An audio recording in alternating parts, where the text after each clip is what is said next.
Hello, everybody. hello. How we all doing? Today has been a fucking test from God, I'm telling you guys. Hey, Antroma. Hey, Gamer G. Hello, Lotta Apples. Hello, Snuggle Kitten. Hello, Winbee. Hello, Ashley. How we all doing today? I believe you saw my news. I did see your news. Hey, Stoudman. This morning was like a nightmare. Everything was going wrong. Yeah, today's just fucked. Hello, Chloe Girl. Hello, Robber Adset. Hello. Hey, Vacant Zero. Being one of the cutest little chatters. Yeah, we got so much to do, I didn't even bother trying to summarize it in the title. There's so much. And I went through and put together today's show. Hey, Salmon Moose. Hey, Kurt Mulgrew. I put together today's show, and I just want to say that today's show is probably gonna be a lot. We have a lot of pretty heavy topics to cover. So be aware of that. I'm gonna be doing my best to keep things as light as I can. We'll be throwing some bright spots in, and some laughs along the way. But today's gonna be hard. And I just wanted to be upfront about that, because it was sure as shit hard for me. Another bad news day? Yeah, kinda. So we're gonna start with some things that made me feel happy today instead. I have not seen the trailer yet for the new Legend of Zelda game. The last Legend of Zelda game trailer is out. It's 4 minutes long. And I'm really excited. Let's go, babies!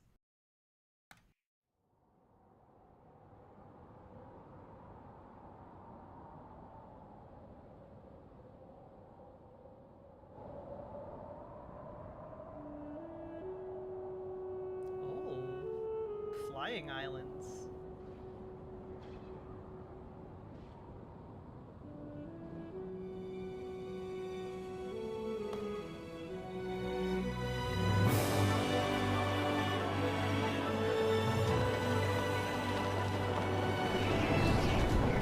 No, Link, you have so much to live for.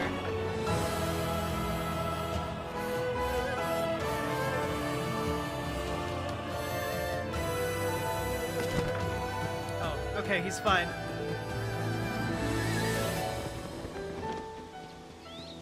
This looks gorgeous.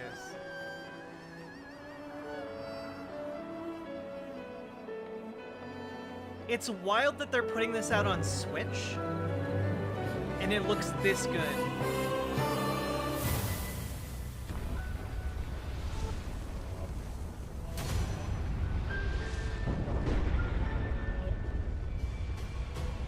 Oh shit.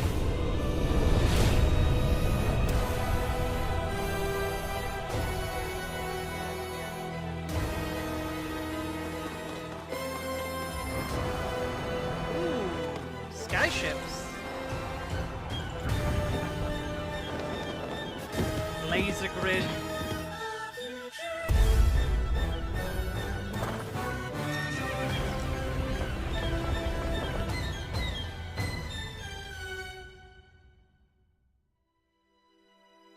Zelda, we rely on your knight, and that legendary sword he carries. Our last line of defense will be Link.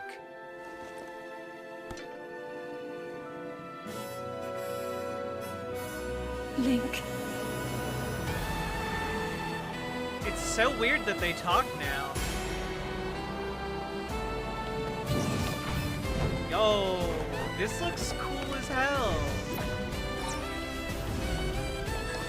Yo, time stop powers? Link just fucking blinking in and out of existence?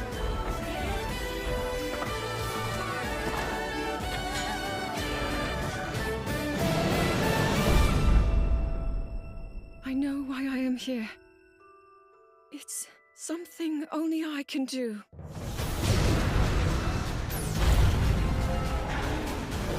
Do not look away. You witness a king's revival and the birth of his new world.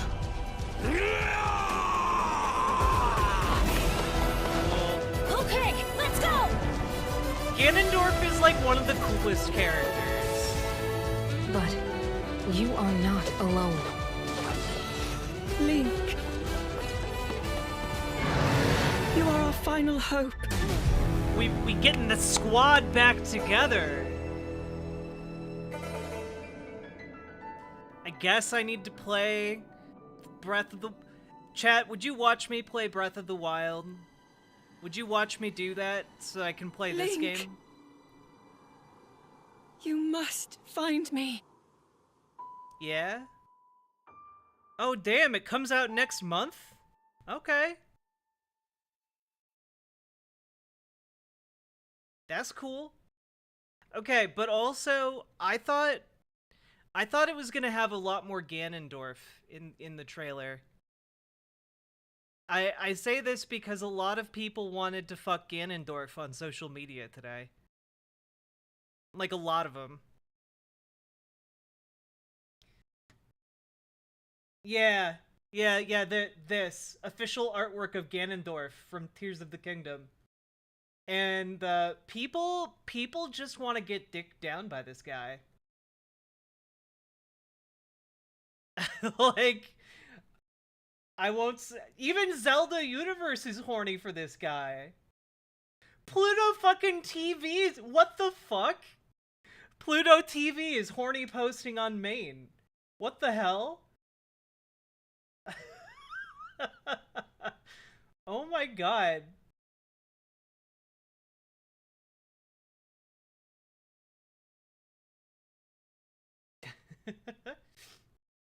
Oh my god. You know what? I shouldn't scroll down so far, okay? I shouldn't scroll down so far. There's gonna be someone drawing this guy with a giant penis. Hey, Fellini Fiend. I took my channel's future in into my own hands there.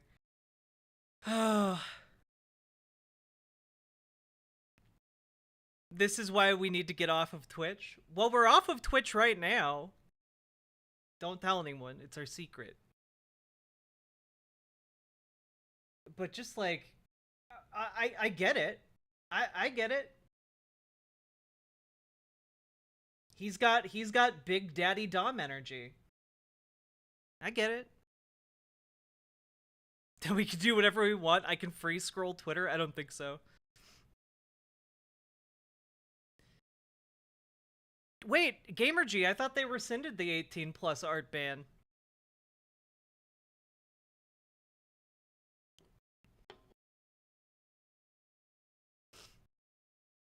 Anyway, that game looks dope as hell. Oh, also... Oh, we had this. This had me cackling because Ravana, friend of the show Ravana, was asking if her voice was like this. And I gotta say, chat, the lady who did this video sounds almost exactly like Ravana to me. Okay? And also, this video is just 10 out of 10. It's gold, okay? Hey, Vexing Thoughts. Because, you know what? The anti-body positivity movement sometimes needs a taste of their own medicine, okay? Commenting on people's bodies, no matter what. This is the exact problem with society today. Body positivity is the most bullshit thing I have ever heard. No, we should not be more gentle with commenting on people's bodies. Hey man, you don't gotta tell me twice. You're so right, brother. Facts. All facts, no printer. So I can comment on your body, right? Okay. Her so, laugh. what's that height start with? A 5? Interesting.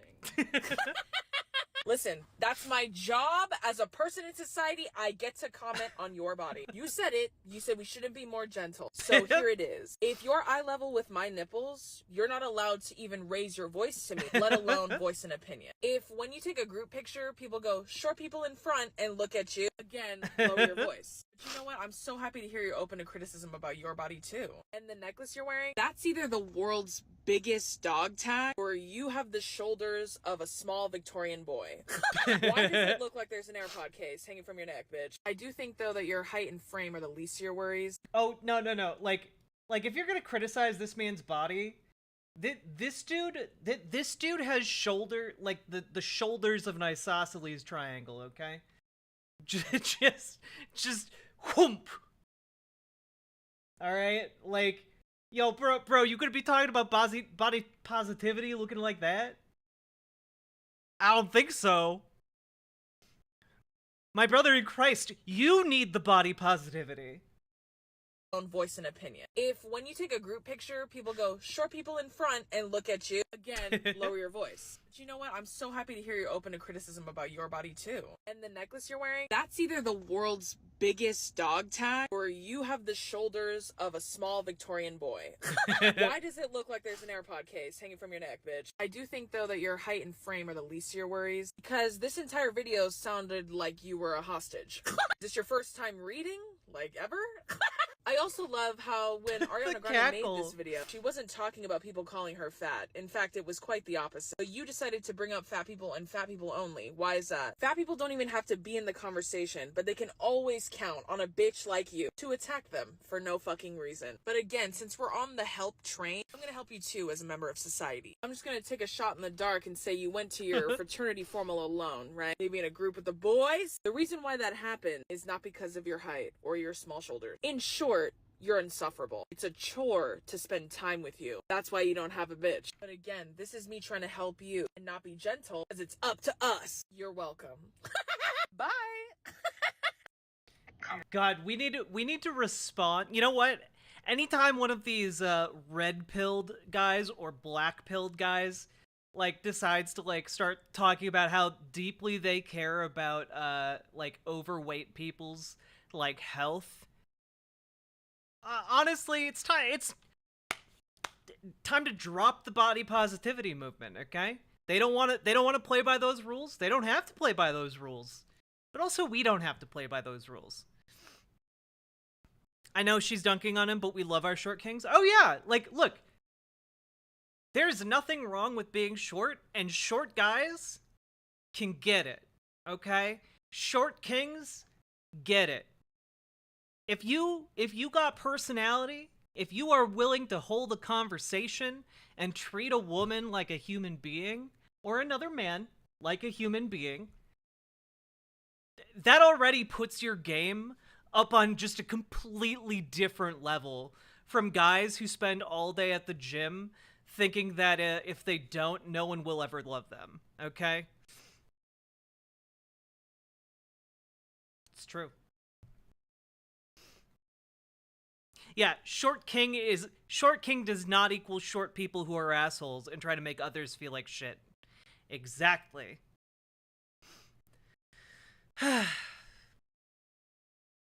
Anyway, that video gave me a lot of joy. I don't know who that lady is, but I really enjoy her laugh a lot.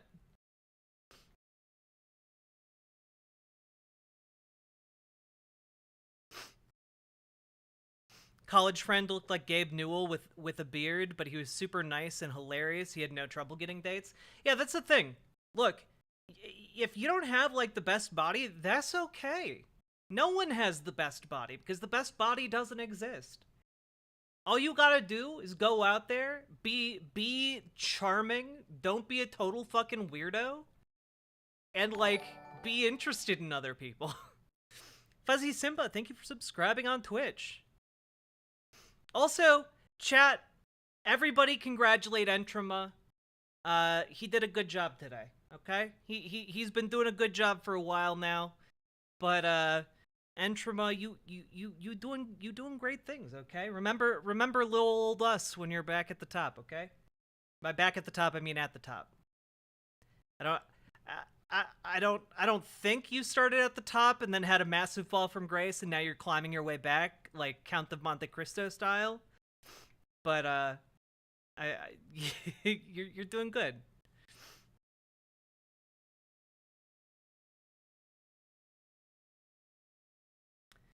Okay, also, I found this, and I wanted to share it with you because if I had to see it, I think all of you should have to see it.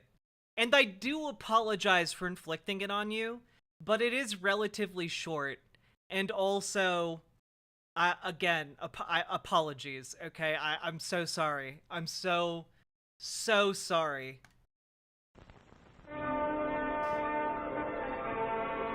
Informative Media presents Foreigners, what they are and how to cope with them.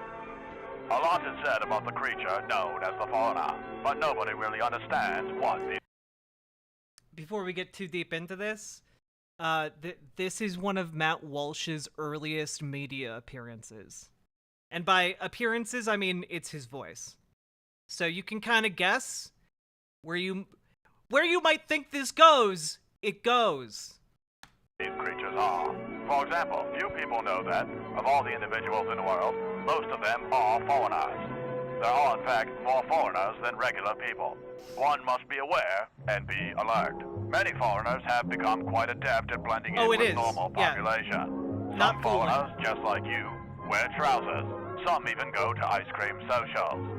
They may even watch television programs and listen to musical records. The difficulty in spotting a foreigner has to do in part with their varying physical characteristics. Yeah, no, this is big John Doyle energy. And you know that the only reason that Matt Walsh wanted to do this like 15 years ago was because he wanted to do old-timey voice does racism. Some foreigners can be detected with relative ease. Some, like foreigners from Africa, have black skin and typically wear large clothing. Other foreigners, like those from the Orient, have yellow skin and can always be seen doing cartwheels and high kicks and other sorts of foreign sorcery. But there are still others, like foreigners from Canada, who have skin and clothing that appear to be just like yours. If you aren't sure if someone is a foreigner or not, one quick way to tell is to lick their cheek. Foreigners have a salty, musky taste. However, be advised that the mucus that secretes from a foreigner's glands can be poisonous if consumed. Always lick and then spit the mucus back on the foreigner's face. Foreigners are tricky, wily creatures. They intentionally speak in languages that are difficult to understand. This is a calculated attempt to confuse you.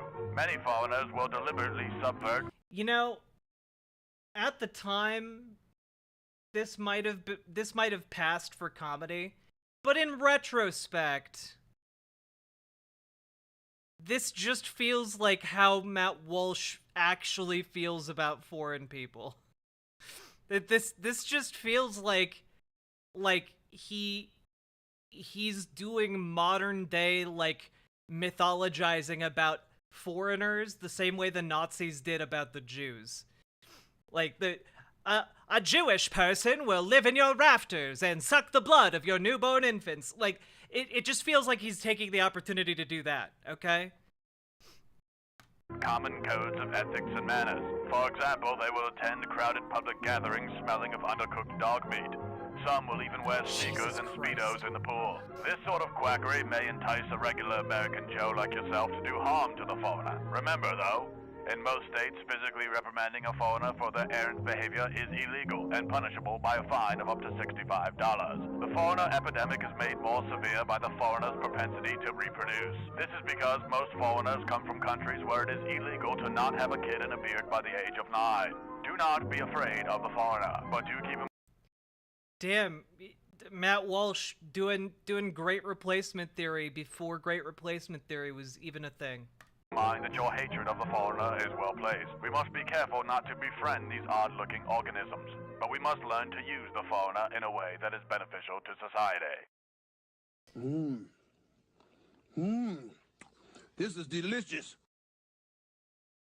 Jesus Christ. The ramifications. Oh god. Why? Stop. Yeah, so I found a small collection of videos from when Matt Walsh was a comedian. And they're terrible. They are all like that.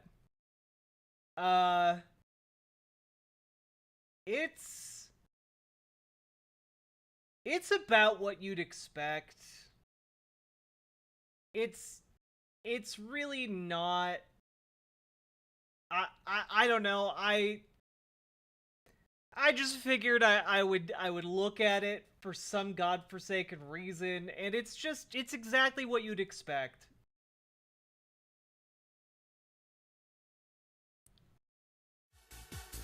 Yeah, another failed Hey theater guys, kid. listen, I know it's like election season or whatever, and you're probably... By the way, this is especially funny because right now he's giving shit to Justin Pearson on Twitter for Justin Pearson talking white in a video from like 4 years ago, and now he's talking black. So anyway, here apropos of nothing, here's Matt Walsh talking gay. You're all thinking to yourself, oh my gosh, who am I gonna vote for this time? Well, look, the Democrat Party is here to tell you that you gotta stick with us. I mean, you just have to. Don't be super lame. We really haven't been in charge for all that long, but look at what we've been able to do for you guys. Like, gas is so super expensive right now, which is great because that means we can all walk to work.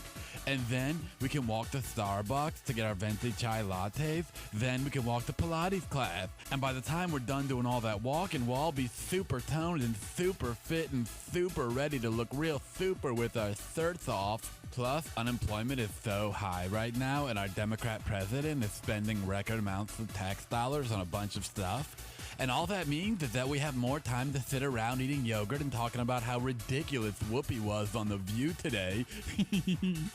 She's so stupid, but I love her. So anyways, look, the Democrat Party has been hooking you guys up since day one. For real. Since the very beginning. Yeah, this is real human humor. It's real human humor for humans. The Democrats have been all about tolerance and acceptance, and so totally not about racism. Racism sucks. That's why most Southern plantation owners were actually Democrats. See, we're so tolerant of other races that... Oh my god! Even 12 years ago, he was doing the fucking Southern switch never happened. Oh, god damn it. We'll even tolerate them tilling our fields. It's not like we're gonna do that sort of yucky work. Ew. Actually, it was right around that time that the Democrats started the Ku Klux Klan. You see, Democrat KKK members actually killed black people and Republicans for decades, which really shows how tolerant we Democrats are. We could... Yeah, and the Democrats of yesteryear were definitely the left-leaning party. And not the conservative-leaning party, right? Don't open a textbook to find out. Tolerate murderers, dead people, the list goes on and on. We will tolerate the out of anybody. Sexy. You see, one thing about us Democrats is that we're really into working class America. This man has 6 children. He was allowed to procreate. I mean, really. By God. God allowed that. Which I think is personally the greatest argument against God's existence. Into them. All we want to do is tax those totally gross rich people and let working class people prance freely through the meadows of flowers and daffodils. That's why in 1913 a Democrat-controlled Congress made the income tax permanent. We don't like taxing working class people, but we also know that if we don't, they'll feel really bad that they aren't contributing. So that's why it's great that, thanks to us, Americans have to pay for the privilege of working a job they hate. Super fun. And later on, a Democrat introduced the withhold. Yep, that's what income tax is for. It's paying for the privilege to have a job. that money doesn't go anywhere. For things like roads, or schools, or hospitals, or any of the other essential services that keep society running, like water, electricity, police officers, firefighters, construction workers for public works projects, etc. Holding system. The withholding system means that the government gets a hold of your paycheck before you do. And then they give you whatever amount of your money they think you should have. We Democrats are so super proud of this idea. Because really, think about it. All you really need to know from this is that Matt Walsh was a gigantic dipshit even 12 years ago. He's learned literally nothing. If you were allowed to keep your own money, you just blow it on gossip mags and expensive soap from Target. You would, don't lie. Okay, this is how you know that this was written and performed by a straight man. No gay considers Target soap to be the expensive soap. Okay? That Target soap is for the straights, okay? If you're a gay and you're getting soap, you go to Bed Bath Beyond at least, bare minimum, okay? And if you're even a little bit above that, you go to the Body Shop, okay? Oh, sorry. Yeah, this was during the era where everyone thought saying Target was revolutionary comedy. See, Democrats are full of great ideas, like Social Security. That was so totally us. It's so great. You see, the way it works is that all young people get to give all their money to all the old people. And by the time the young people are old, they won't have as much money saved because they were giving it to the old people. That's not how it works. That's not how any of this works.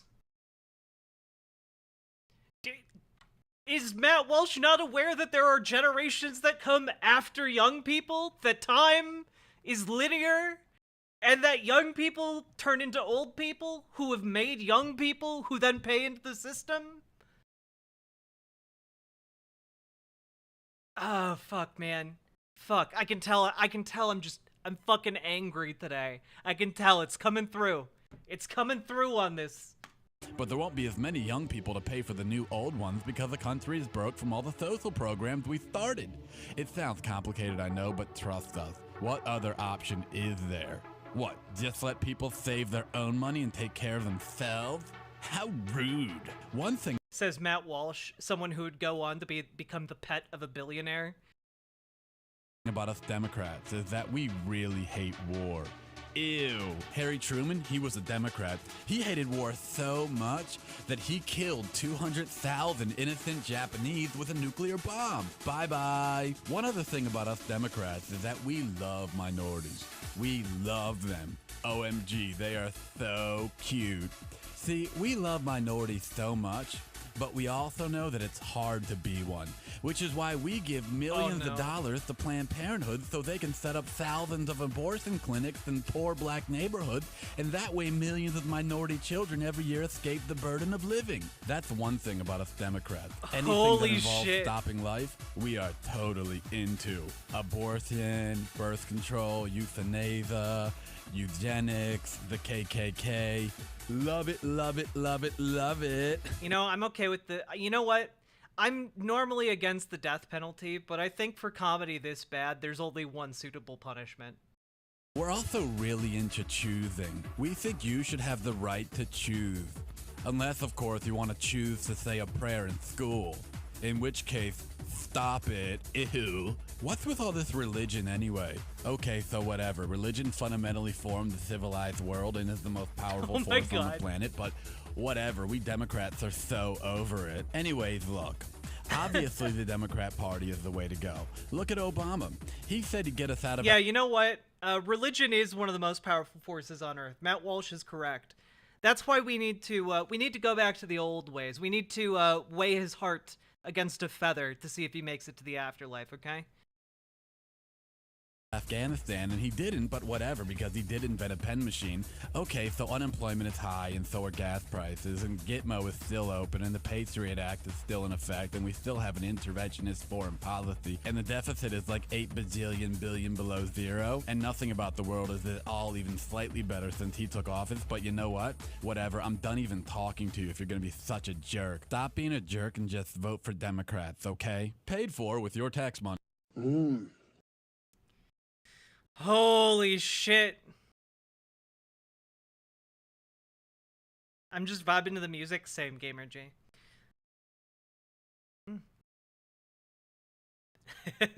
Sentient Waffle, I'm sorry. Also, hello, Shaloon. We got some white names in chat. Hello, white names. Thanks for making the leap over to riverboat.gg. Aaron Lopez, I have no idea. I just came across the existence of these videos, and it sucks. Yeah. Alright. We're gonna ease into some content today. Okay?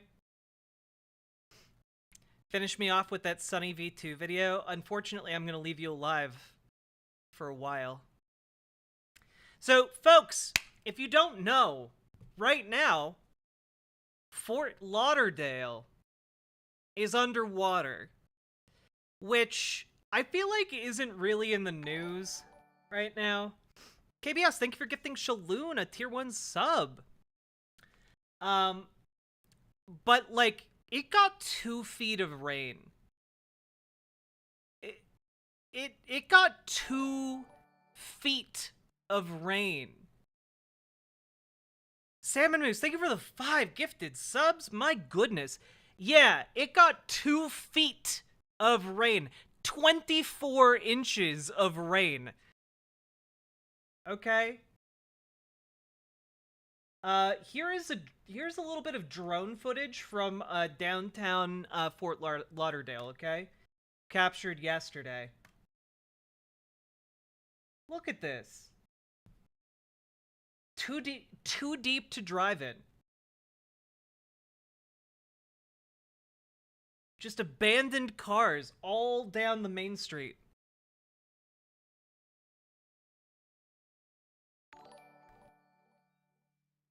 Ashley, thank you for gifting Sentient Waffle a sub. But yeah, no, like, 2 feet is a lot of rain if it just sits on the ground and stays there. Yo, a lot of apples. Is it really your birthday?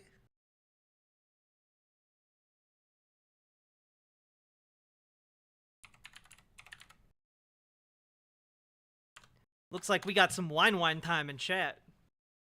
No, I wish I was 21 again. Oh. Well, happy birthday. Oh, wait, 21 months. Durr. You know what? Because I like you, I'm going to wish you happy birthday anyway. Happy birthday to you. Happy birthday to you. Happy birthday, lot of apples. Happy birthday to you. This is horrible footage, and I'm kind of regretting my choice to sing this song right now. And thank you very much for resubscribing, Mint, over on twitch.tv. I appreciate it. But yeah, no, like, this is a horrific amount of flooding. Like, basically every first floor building in the entirety of the city is ruined.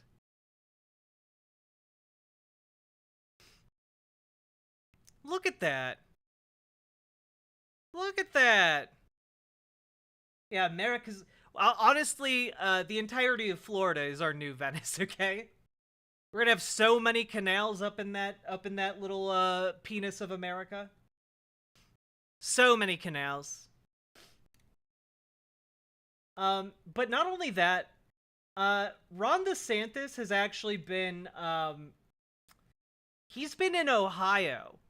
So instead of responding to his constituents literally being drowned under 2 feet of water, he's been fucking off in a different state entirely. From the treatment plant treated water. Never was there ever untreated water discharged into the waterways. Have you spoken with Governor DeSantis? Governor DeSantis has not yet called. I'm not sure what's going on, but I'm sure he's very interested in what's going on here, and we're happy to work with his office. In the meantime, the state agencies we've been working with them. The Fish and Wildlife Office has been working with us, so we appreciate that. I'm not sure the governor himself needs to be involved, but the state agencies have been very helpful in working with us to take on this challenge. And you said so far there have been over 900 rescue calls. What do you have to say to people that are trapped in their homes? Like, imagine an entire city flooding to this degree, and the governor fucks off because he's doing like a PR campaign against trans people in Ohio. Like, god damn, the Republicans and conservatives are such cucks for this shit. Yeah, why did Ron DeSantis buy those silly looking little rubber boots if he wasn't gonna even use them in a flood?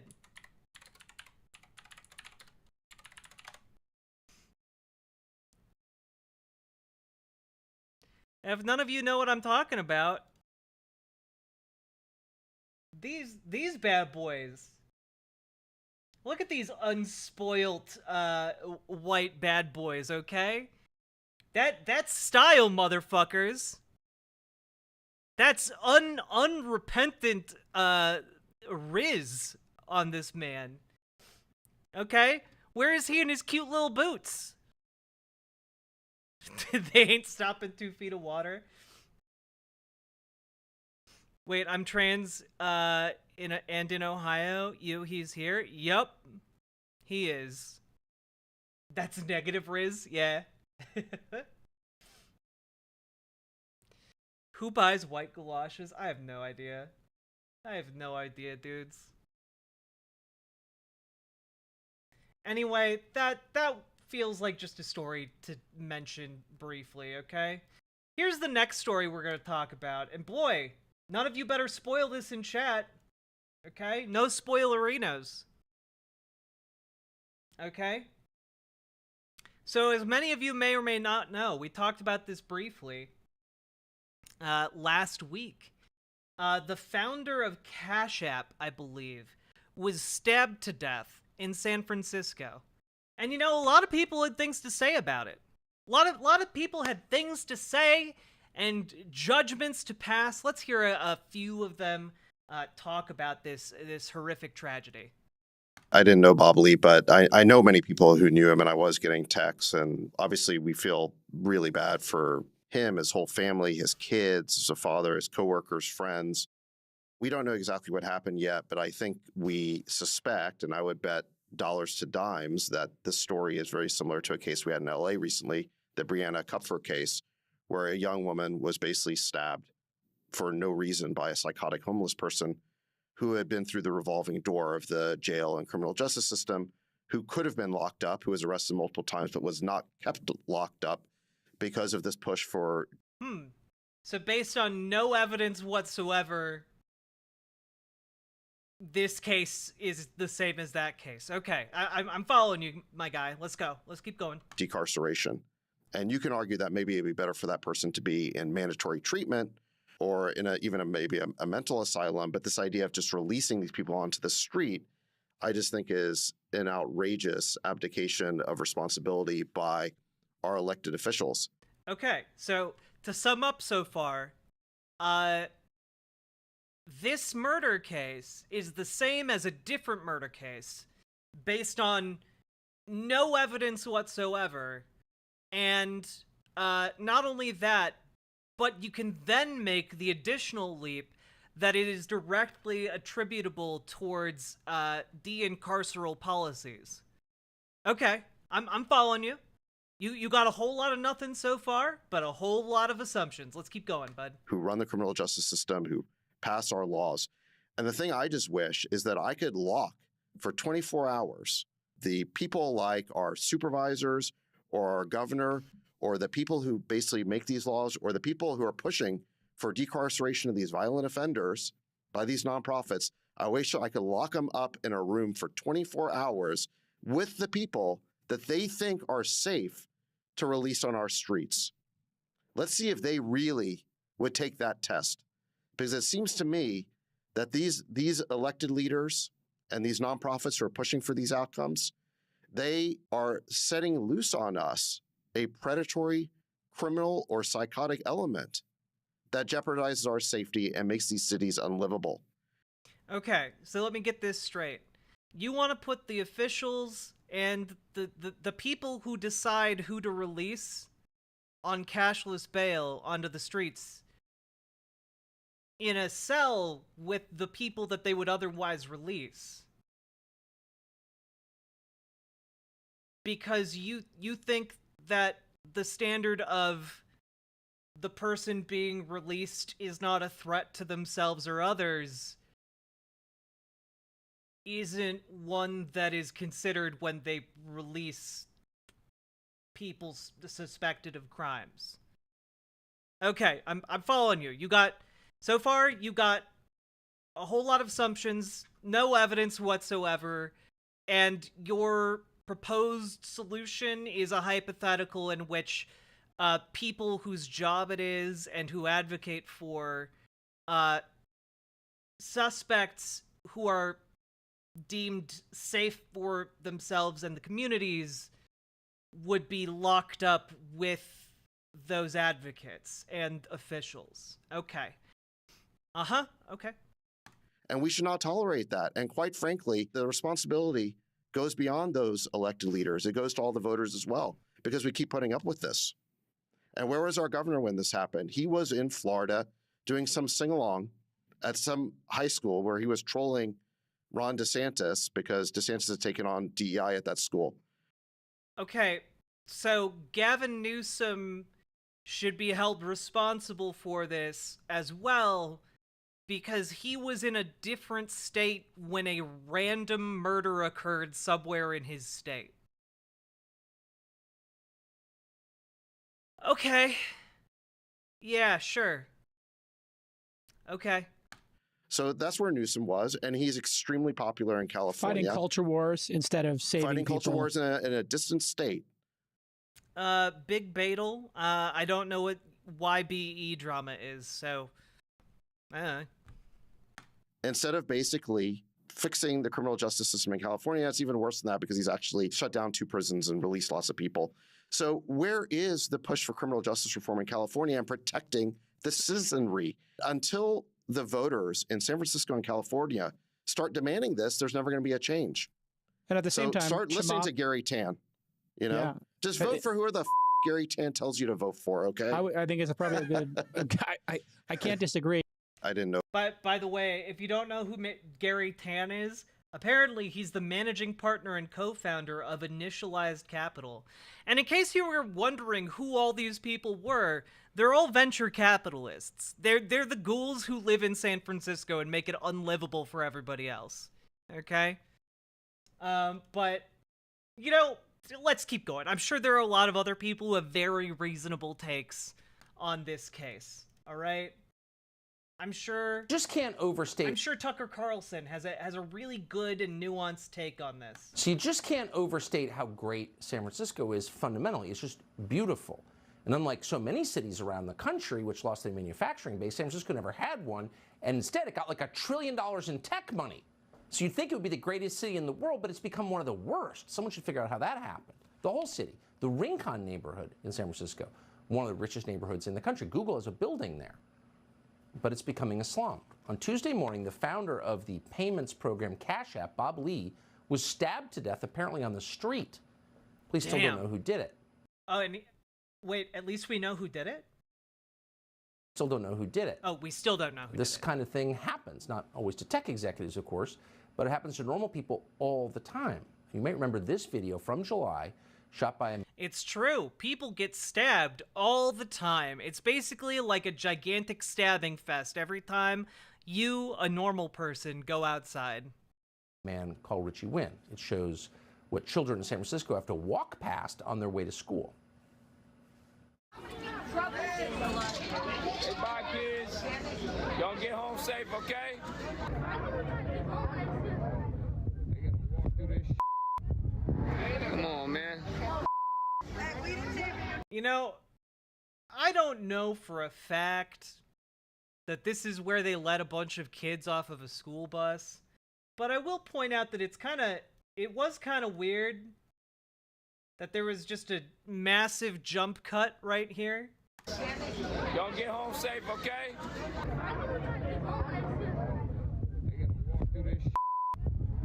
Come on, man. These little kids gotta walk through this crazy. Ricky Wynn is the man who shot that video and has been trying his level best to get people to pay attention what's happening to his city. He's in San Francisco tonight. He joins us. Ricky, thank you for coming on and for all the noise that you've made about what's going on around you. People seem to be ignoring it. Do you think this murder will wake people up? I sure hope so. And I just want. Wait, how would this wake people up, Tucker? Tucker, do you know who did this? Do you have any evidence whatsoever about who did this? Yeah, maybe there should be some kind of affordable housing where these people don't have to sit on the street outside of like I don't know, like where kids are dropped off for school or dropped off to go home.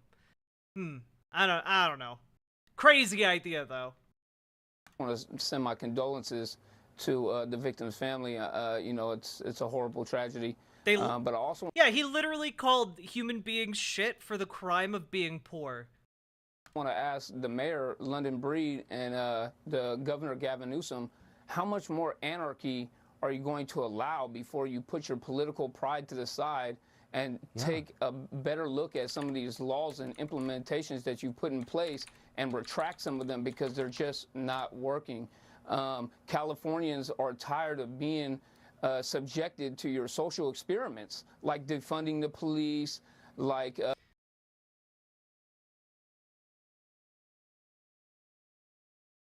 Guys. Nope, no spoilers, Paladin. No spoilers. But also, I shit you not, okay? I shit you not. I looked up this guy because I hadn't heard about him before. I'm not making this one up. I'm not making that up.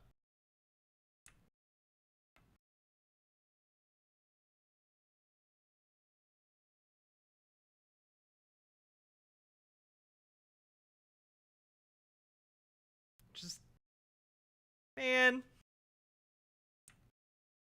Okay. Trying to legalize illegal drug use with these safe consumption sites and giving out paraphernalia on the streets. I mean, the word travels fast, and within the criminal community and people that are using, and they're flocking here in what I like to call druggy tourism. Now, I don't know the facts of the case of what happened last night, but you know, it just goes to say that when you turn felonies into misdemeanors, people are going to keep pushing that limit on what. Also, worth noting that this guy is a former drug dealer.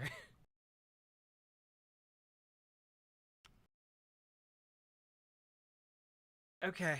They can get away with in the city of San Francisco or in any of these Democratic controlled places. They're just going to keep continuously to push the envelope on what they can get away with. So it's really disheartening to see, and I'm really broken up about my city being in the shambles that it's in right now, because this situation with this individual dying is just going to make the situation just that much more worse. You have to imagine, Tucker, like you said, all the money that the tech executives and the tech industry had put into San Francisco. Who's going to want to come and do a startup in San Francisco now when executives and innovators are getting killed and stabbed in the streets? I mean... Damn. That's a really good point. Who's going to want to go to San Francisco when the framing of this entire piece is that the homeless and the poverty-stricken and the those interested in doing drugs are just going to stab you to death in broad daylight? Or even in the nighttime. Who's going to want to go there? When clearly this homelessness problem is getting so out of hand. It's just, it's going to further isolate San Francisco and make people leave, and it's really sad to see. And people are leaving. So you shot that famous video last summer that was, I think, very shocking for people who aren't familiar with the current state of San Francisco. What did local officials say about that video? It's been total crickets, Tucker. I mean, nothing. They haven't said anything. None of them will respond to me. I tried to run for a seat in the city council for like re-entry councils to like try to, you know, form or at least give my opinion on some of the things that could help rehabilitate some of the people that are struggling with addiction and some of the people that are coming out of incarceration. And I was met with fierce prejudice. And I mean, they called in and just made up total lies about me and got me ran out of City Hall. So this is my only outlet is my phone. Yeah. Well, I think history will put you in the hero column. So, Ricky Wynn, thanks for joining us tonight. Appreciate it. Yeah, powerful words here, okay? Powerful words. I do think that there's an element of this where you could indict San Francisco for failing its most impoverished citizens. I think that's a fair criticism of San Francisco's local governance. I do have to point out that San Francisco's violent crimes have remained largely untouched over like the past decade. Just as an FYI here, okay? Ignore the graph going down here because that's 2023, which is this year, and doesn't obviously there hasn't been enough time for us to get an idea of where the numbers are, but these are all the violent crimes. Aggravated assault, homicide, rape. Yeah, they've been relatively stagnant over like the last 20 years. That's crazy. You know, but I'm sure that there's someone else with an even better take on this, okay? I'm sure. Janine Pirro, of course. Of course. Let's hear what Janine Pirro has to say through her, what I'm sure is completely sober slurring, okay? Everyone says that I've spoken to in California says that this is something that has hit us hard. But let's try to figure out how we got here. You've got woke California, woke San Francisco, Nancy Pelosi, Chesa Boudin, who didn't believe in locking up criminals. He believed in letting them go free.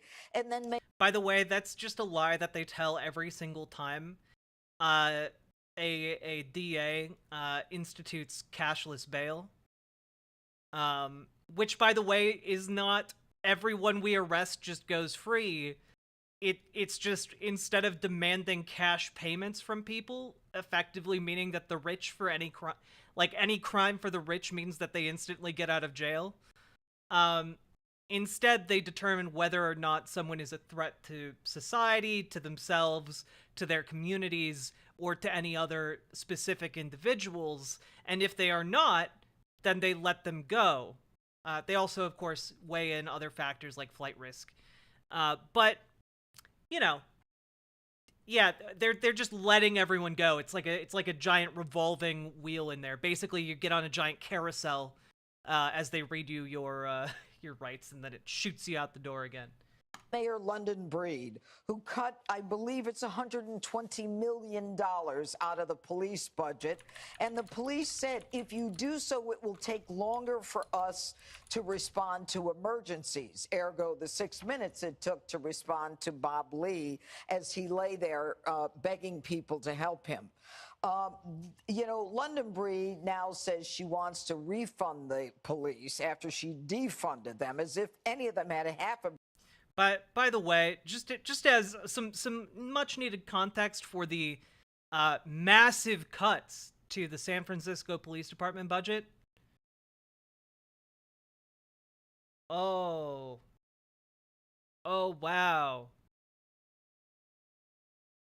The budget was cut but it's still higher than it was like 4 years ago. Wow. Wowee. Brain and defunding them in the first place. But they've got a lot more to do. You've got to make sure that the people who are being released over and over again. Yeah, they gave the police department a negative 4% cut. Are kept in. And until someone defines social justice, I still don't know what it is. To me, I think it means you've got to let criminals out and let victims be subjected to their continuing assault and anarchy. Yep, that's exactly what cashless bail means. You nailed it. You were a fucking judge. You should understand this basic concept. But San Francisco, one of the most beautiful cities in the country, the Tenderloin District is now a place where you fornicate, you defecate, you do drugs out in the open, and you live out your mental illness. The people in charge of that city need to be thrown out. I like the new DA. I do like the new DA. I think she's going to make a difference. And but I'm confident that unless they decide to, put the blame where it belongs on the criminal and stop with the social justice nonsense, it's never going to end. And this poor guy, he contributed, Bobby Lee, so much to society, but that society did nothing for him as he showed his injuries to a car that was idling and then begged the police to come and get him. Okay, yeah. All of these filthy pores out on the streets. Clearly, what we've seen now, right, chat, is that obviously whoever did this was a drug-addled, insane homeless person. Someone who just, beyond having a conscience, came up to Bob Lee and stabbed him to death for no reason, and then disappeared into the night like a force of nature. Okay? Clearly, that is what we are dealing with when we talk about the murder of Bob Lee, except none of that is true, and he was actually killed by a coworker. Mission Local here, breaking the story earlier today that Bob Lee, founder of Cash App, was actually murdered by a fellow tech founder. Yep, we were told that police today were dispatched to Emeryville with a warrant to arrest a man named Nima Momeni. The name and Emeryville address SFPD officers traveled to correspond with this man, the owner of a company called Expand IT. Multiple police sources have described the pre-dawn knifing last week, which left the 43-year-old Lee dead in a deserted section of downtown San Francisco, as neither a robbery attempt nor a random attack. Rather, Lee and Momeni were portrayed by police as being familiar with one another. In the wee hours of April 4th, they were purportedly driving together through downtown San Francisco in a car registered to the suspect. Some manner of confrontation allegedly commenced while both men were in the vehicle, and potentially continued after Lee exited the car. Police allege that Momeni stabbed Lee multiple times with a knife that was recovered not far from the spot on the 300 block of Main Street, to which officers initially responded. Crazy. This scenario would explain in part why Lee was walking through a portion of Main Street in which there's little to no foot traffic at 2:30 in the morning. That was one of several incongruous circumstances surrounding Lee's violent death, which law enforcement sources from the get-go felt made it far from a straightforward or random crime. Damn! That's crazy! Purple Poundini, hello! And thank you for the 15,000 bits! Goodness! Thank you so goddamn much. That is incredibly generous of you. Also, Purple Poundini, I launched the new website. We have a new website over here, riverboat.gg. And it's where the chat on screen is. Come on over. Also, we're streaming on YouTube now, so if you come on over, there are no ads. There are no ads on riverboat.gg. And that goes for all the rest of you in Twitch chat. Join us, join us. And Any subs gifted or made on riverboat.gg go 100% to me without Twitch taking any percentage, okay? The only percentage that gets taken out is from PayPal fees. But holy shit, 15,000 biddies. That is a very large number, friendo. Thank you very, very much. Yeah, the URL, just riverboat.gg. Right up there. One of us. One of us. But yeah, kind of makes this entire story really, really, really kind of fucked. Because every single person who commented on this stabbing just assumed it was a random, crazy, drug-addled homeless person and used this entire case as an excuse to shit on the homeless. Rather than talking about, hey, how do we actually help homeless people? Rather than do that, it was more, homeless people are a dangerous threat and will try and kill you if they get the chance, which is why we need police officers to keep the barbarians away from the gates. Okay? It's just absolutely wild. Absolutely wild. Been so busy with medical stuff, I didn't know you had your site going. Yeah! Well, we've only had it for like 2 weeks now. Only had the site for about 2 weeks, so we're still getting some kinks worked out, but it's been really nice. And you guys can post links over there. So the conservative bandwagon jump on anarchy in San Francisco is wrong. Who would have thunk it? Yeah, it's almost like they lie every single time. You guys remember back a while back, people were talking about how Walgreens was just encountering too many losses in San Francisco, and so they were having to close all of their locations in San Francisco because there were too many petty crimes, making it impossible to do business in the city. And then it turns out, well, actually, there was nowhere near enough petty crime to actually make any of these places unprofitable. Walgreens was just redistributing their business strategy. Hey, Doodlebur. Also, worth pointing out here. Hey, wow! Here's a neighbor of the suspected murderer. Let's listen to this interview. Outgoing, very sweet, down-to-earth, seemingly very professional gentleman. This is a complete shock to all of us in the building. He's very welcoming, very kind. He's a good neighbor. So what he's accused of is a shock to all of us because he's such a nice fellow, and we all hope that it's not true, but we'll wait and see what happens in the justice system because that's how it goes. But it's a shocker. The last time I saw him was probably about a month ago when I met him for the first time, and his door was open, and he... Wait, you only knew this guy for a month, and you're like saying so many nice things about him? Oh, he was a very nice man. He was a very nice man. I've only known him less than a month, but he was very, very nice. He welcomed us into the building and welcomed our agency, gave us his business cards, and said, if you ever need IT help, let me know. And he lived alone, do you know? To my knowledge, he lived alone, yes. Like everybody else in San Francisco, we were shocked by the murder because there's been He sounds like a more professional version of Yogi Bear. so much violence in San Francisco and Oakland as well. So it's even... Oh my god, Gamer G! Brain Blast!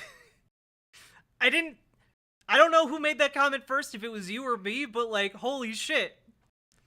more shocking to find out that your neighbor is accused of the murder. Hey, Sweet Mitts. Yeah, also, apparently this interview went on for a bit longer, and the suspected murderer, like, was trying to get this guy to go on a trip with him to, like, Colombia. Like, it got weirdly pushy about it. Look, I don't know, but I think what we do know is that we need to make sure to crack down on all of these violent tech billionaires, okay? These tech millionaires, they've had it too good, okay? Whatever crackdowns were planned for homeless people, we need to crack down on the tech millionaires 10 times harder for the safety of all the people in San Francisco. All right? Also, Andriticus, you can post you can post links over on riverboat.gg. That is because over on riverboat.gg, I can IP ban you if you guys post bad links. Was he hiding in a picnic basket? Who knows? It's really fucking weird though when like the police in San Francisco have been putting out consistent messaging on this, and right-wingers just do not give a shit. They'd much prefer to come up with their own theories about how a crazy homeless person killed this billionaire instead of, you know, what actually might have happened. What actually happened. Okay, here we go. This is more about human nature and human behavior than it is about our city. You take this out of San Francisco, they knew each other. You put it in another city, and I'm not going to name any other city because I don't want to do that to any other city, but just put it in any other city. I don't believe it would have changed the circumstances one bit. This is not about San Francisco. It happened in San Francisco, and that is unfortunate. It's even more of a tragedy that it happened at all, but this speaks to more about human. A lot of apples. Thank you very much for gifting a sub to Mikano46. That's very kind of you. Human nature. Facts show and research shows that most people who commit homicides know the people that they kill. The research shows that. So, you know, I do understand, you know, how people see and view things. I see it, I read it, I live here just like a lot of you all. But this has nothing to do with San Francisco. This has to do with human nature. This is more about human nature. Like, God, most emotionally intelligent cop right there. Yeah, like I'm a bit suspicious. I'm a bit suspicious. He sounds in touch. He sounds like he goes to therapy. What the hell? Yeah.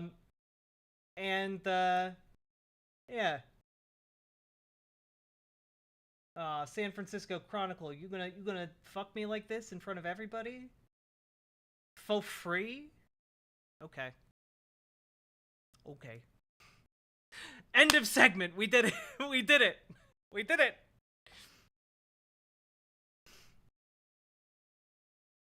Oh, goodness.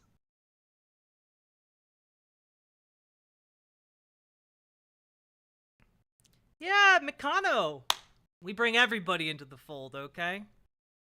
One thing you guys have to know, when newbies join riverboat.gg, the great white name hunt begins, okay? Anyone who's a white name isn't subscribed. And so you have to be pretty spry to avoid being wiped out as a white name in my chat. White name. Indeed. We got a bunch of Captain Ahabs here.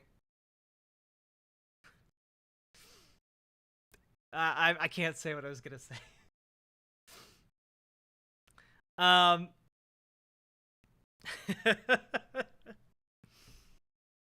I need to get some water. I will be right back, okay? And when I get back, we are gonna talk about the Oh, Fire Red Emblem, thank you for the $10 dono. I really appreciate that. Also, we're getting close to a hype train, folks. Yeah, Chronicle, at least pay Jack before you fuck her like that. Exactly! That's what I'm saying! When we get back, we're going to talk about the arrest that was made today. In the case of the Minecraft Discord top secret documents leak. Which I cannot believe is a thing, but also I'm going to tell you guys why I think this guy is a neo-Nazi. So, just sum up.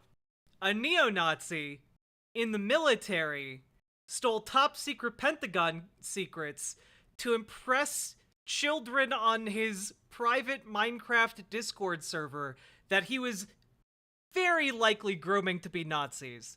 And somehow didn't expect to be caught by, like, several different government agencies. Yeah, surprisingly not a War Thunder leak. This time it's a Minecraft leak. So we're gonna get to all the juicy details on that when I get back, alright? Burp.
Excellent.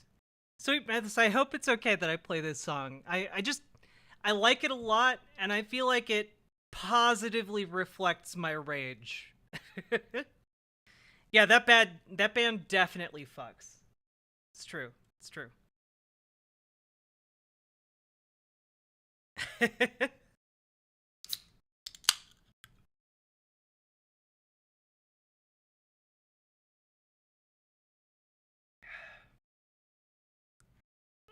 Oh, hiccups.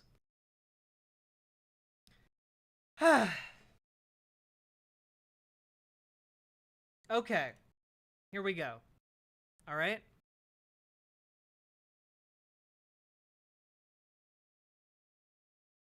Get ready to buckle yourselves in, folks, because also the way that this story has been reported by pretty much every outlet has been insane to me.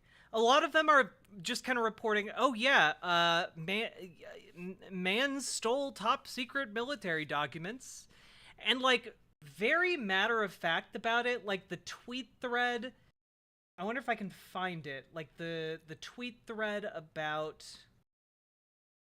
it here. Yeah, here it is. Exclusive. The man behind a massive leak of US government secrets that has exposed spying on allies, revealed the grim prospects for Ukraine's war with Russia, and ignited diplomatic fires for the White House as a young, charismatic gun enthusiast who shared highly classified documents with a group of far-flung acquaintances searching for companionship amidst the isolation of the pandemic. And it's just like, oh wow, that sounds really kind of cuddly when you put it that way. That sounds downright neighborly, you know? But then you actually get into the meat of this article, and it's just wild, okay? We're not going to go through this entire thing because we covered a lot of it yesterday. A lot of the details anyway. But I want to read you a few choice excerpts here, okay? All right.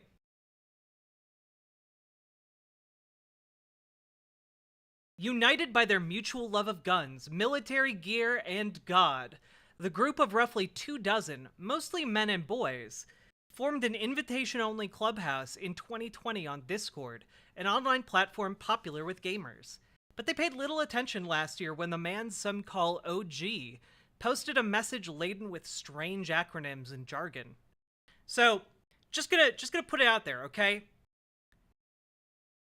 As an adult, my alarm bells go up when I hear that there's a Discord group of like 24 people and it's mostly a mixture of men and boys. Like, grown-ass men and children. That's weird. That's really fucking weird. Okay? So, just pausing on that one real quick. And we'll circle back around to that. The words were unfamiliar, and people read the long note. And few people read the long note. One of the members explained, but he revered OG, the elder leader of their tiny tribe, who claimed to know secrets that the government withheld from ordinary people. Now, I also want to point out here that because we know who OG is now, OG is a 21-year-old man.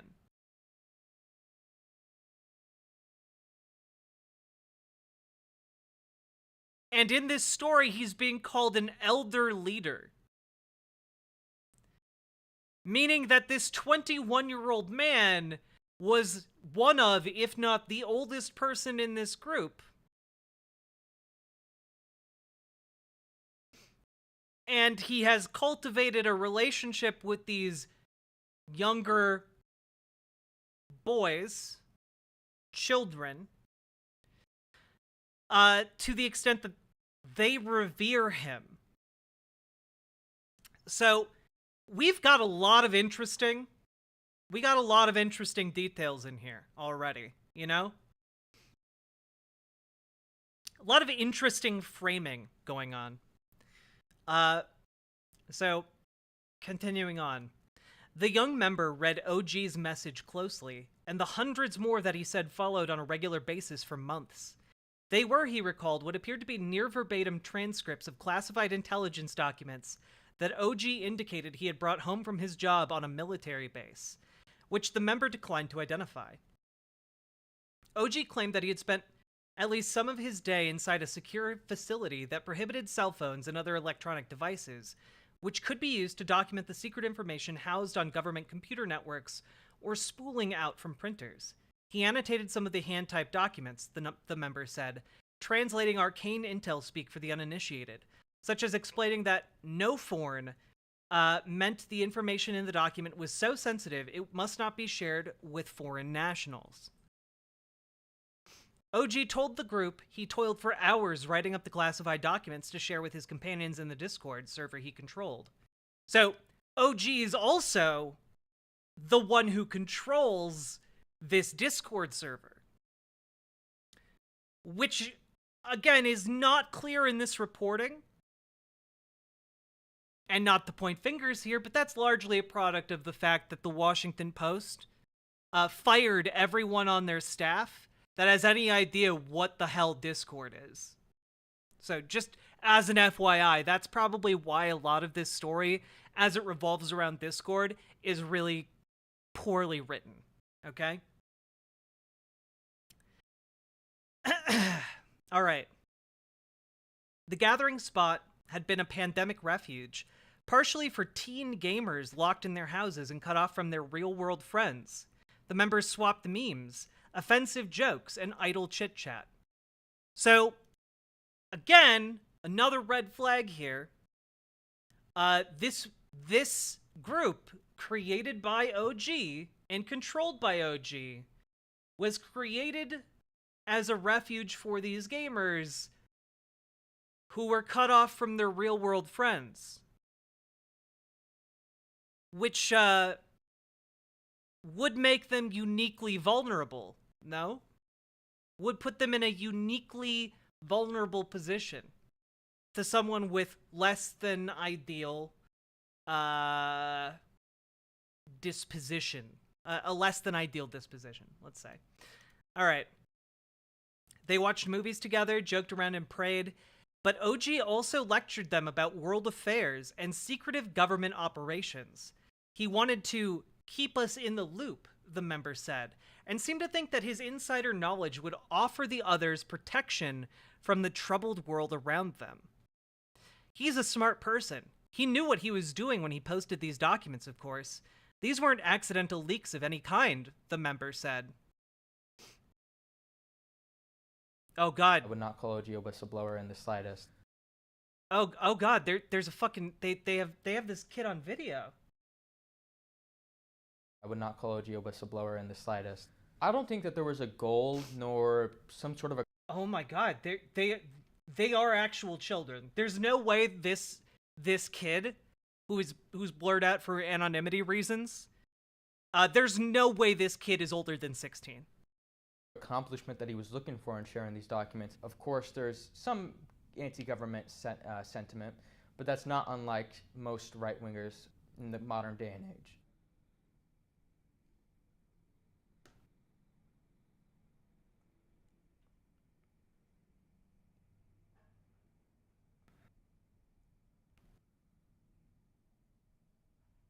OG was not hostile to the U.S. government. However, he had disagreed with several occasions, such as Waco and Ruby Ridge, and thought that the government is overreaching in several aspects. There was no heavy Snowden-like conspiracy here, like some people may believe.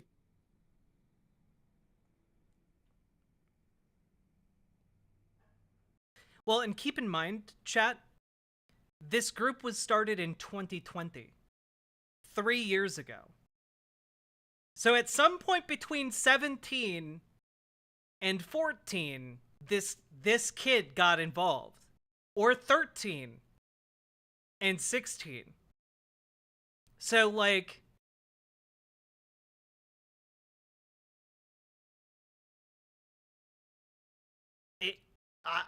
look, all I'm saying is an actual adult around 13-year-olds is not that's not good. It's not good at all. People were reading them and they were not commenting on them. They were just sitting there. I want to keep OG's identity secret because I still care for him like he's a family member.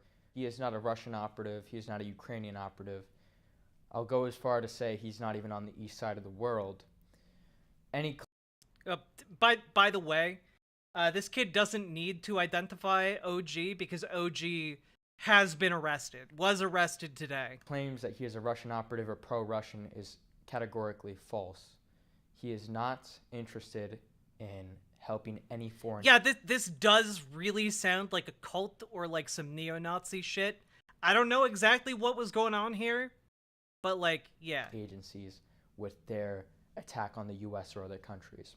He was a young, charismatic man who loved nature, God, who loved shooting guns and racing cars. He did have sort of a bossy attitude at some points, but it was more of a fatherly bossy. He did see himself as the leader of this group, and he was the leader of this group. And he wanted us all to be sort of super soldiers to some degree, informed, fit, with God, well-armed, stuff like that. It would appear as if he sort of grew angry with the fact that only one or two people were paying attention to these documents that he was pouring his heart out into. And as a sign of just anger, he just decided to post the full documents. He was a very smart man. There's no way in any world that he would not know that he knew that these were illegal. Oh, boy.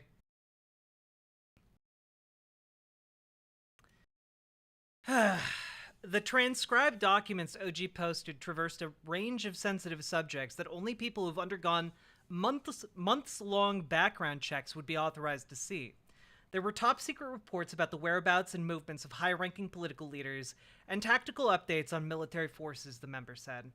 Geopolitical analysis, insights into foreign governments' efforts to interfere with elections. If you could think it, it was in those documents. In those initial posts, OG had given his fellow members a small sip of the torrent of secrets that was to come. When rendering hundreds of classified files by hand proved too tiresome, he began posting hundreds of photos of the documents themselves. This guy, by the way, this guy is so fucked. Like, this guy is so fucked. I don't know what was going on here, but he is fucked.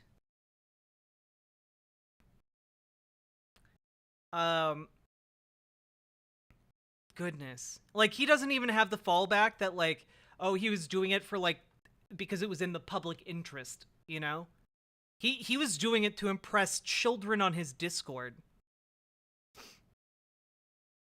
Do you think he understands how fucked he is? I have no idea. I feel like if you understand how fucked you were, you wouldn't have done this in the first place.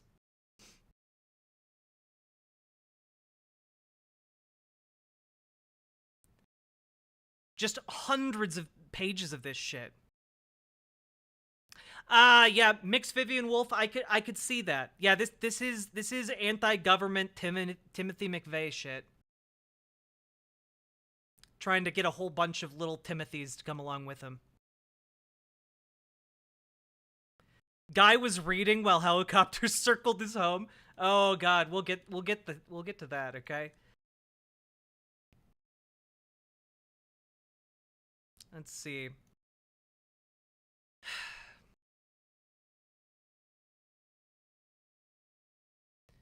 Okay, yeah, the Discord member who spoke to the Washington Post was under 18 and was a young teenager when he met OG.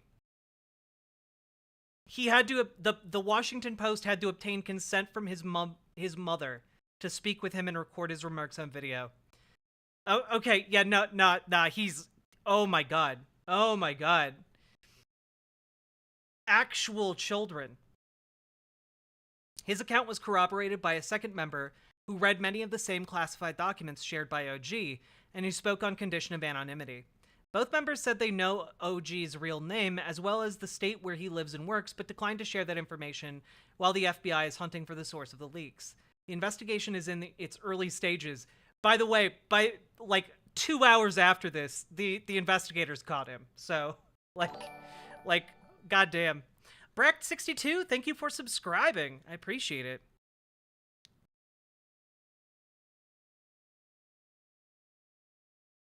Apparently, as the FBI manhunt was kicking into gear, he made a separate Discord to keep contact with the smaller group. He literally didn't get how fucked he was till he was in custody. Oh my god. Oh my god. Man, just on basic humanitarian grounds, I'm worried about this guy. Just out of basic human decency.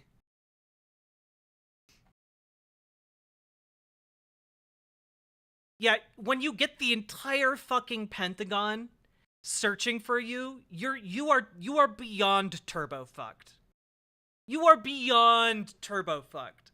Like, the entire Pentagon, the FBI, the CIA, like, the NSA, they're all coming for you, bud.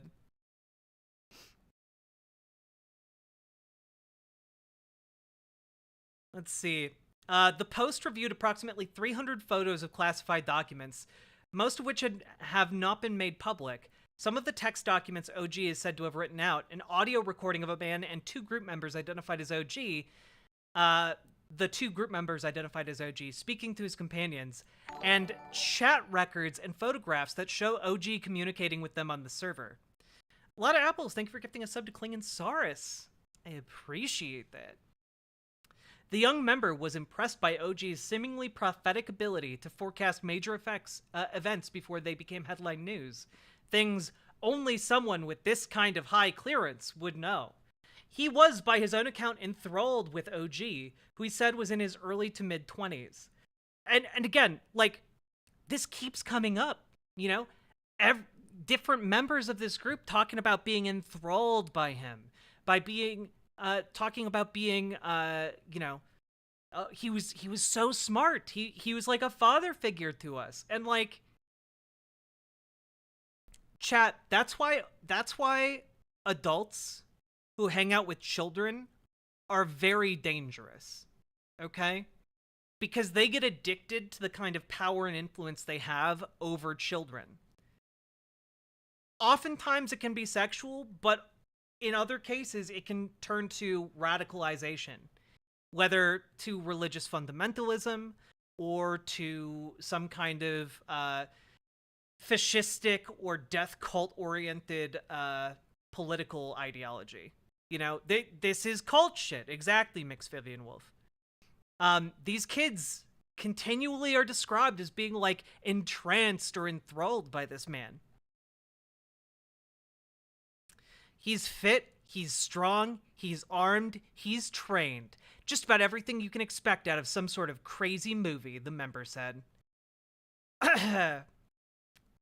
Oh, yeah, and by the way, this is why I think he's very likely a neo-Nazi. I don't have any conclusive proof of that. I'm just gonna read this next paragraph and let you guys fill in the blanks. In a video seen by the Post, the man, who the member said is OG, stands at a shooting range wearing safety glasses and ear coverings and holding a large rifle. He yells a series of racial and anti-Semitic slurs into the camera, then fires several rounds at a target.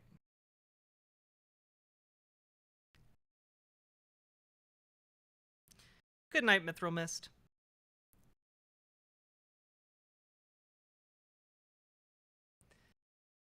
Oh yeah, no, like, the guy, while an adult, is a young adult, you know?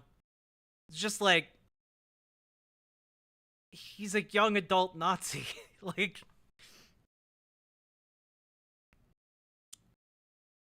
the member seemed drawn to OG's bravado and his skill with weapons. He felt a certain kinship with a man he described as like an uncle, and on another occasion as a father figure. I was one of the very few people in that server who was able to understand that these documents were legitimate, the member said, setting himself apart from the others who mostly ignored OG's posts.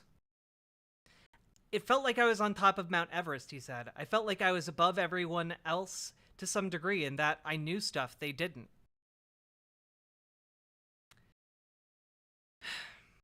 The member met OG about 4 years ago on a different server for fans of Oxide, a popular YouTuber who streams videos about guns, body armor, and military hardware. He said a group of avid members found the server too crowded and wanted a quieter place to talk about video game tactics, so they broke off into their own small group. More like-minded Oxide fans joined the private Discord server, which came to be known as Thug Shaker Central. Are you fucking kidding me?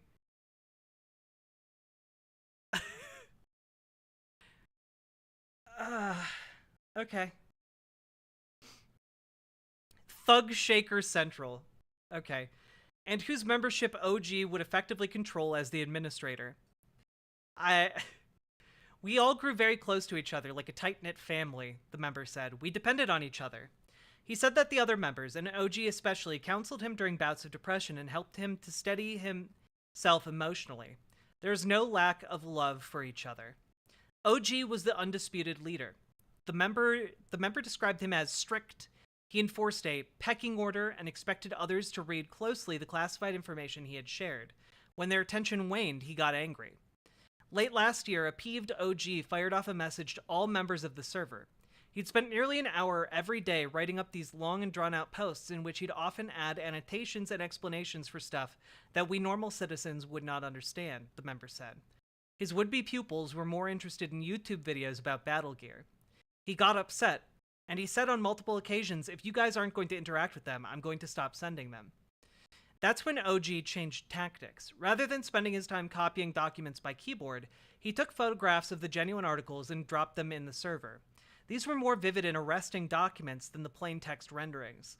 Some featured detailed charts of battlefield conditions in Ukraine and highly classified satellite images of the aftermath of Russian missile strikes on Ukrainian electrical facilities. Others sketched the potential trajectory of North Korean ballistic nuclear missiles that could reach the United States. Another featured photographs of the Chinese spy balloon that floated across the country in February, snapped from eye level, probably a U-2 spy plane, along with the diagram of the balloon and the surveillance technology attached to it. He is so fucked, guys. He is so fucked. This is like actual intel that could get people killed. Like, this is info that if it gets out there could lead to people being murdered and or killed in conflicts abroad. Which, by the way, in fact, I see your comment about the kids weren't believing him. Yeah, the kids weren't believing him, but that's not going to matter to the people who are about to prosecute him, to the legal reaming he is about to receive. Just because people didn't believe the information that was being put out there doesn't mean he is not about to, like, never see the sun again.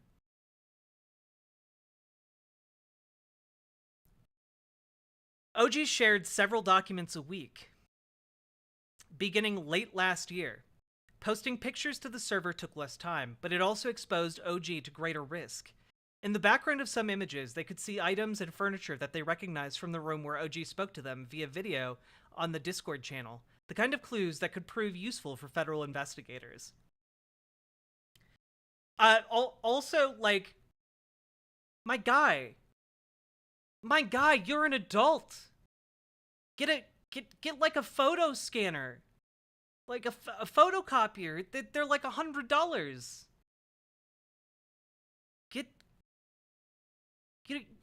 Or just take a really close picture so you're not taking pictures of your entire house. Okay, whatever. The dramatic and yet nonchalant presentation also reminded the group that OG could lay his hands on some of the most closely guarded intelligence in the US government. If you had classified documents, you'd want to flex at least a little bit. Like, hey, I'm the big guy, the member said. There's a little bit of showing off to friends, but as well as wanting to keep us informed. Okay. Yeah, everyone with access to secret documents definitely brags about it all the time, but yeah. No, they don't! They fucking go to jail if they do that!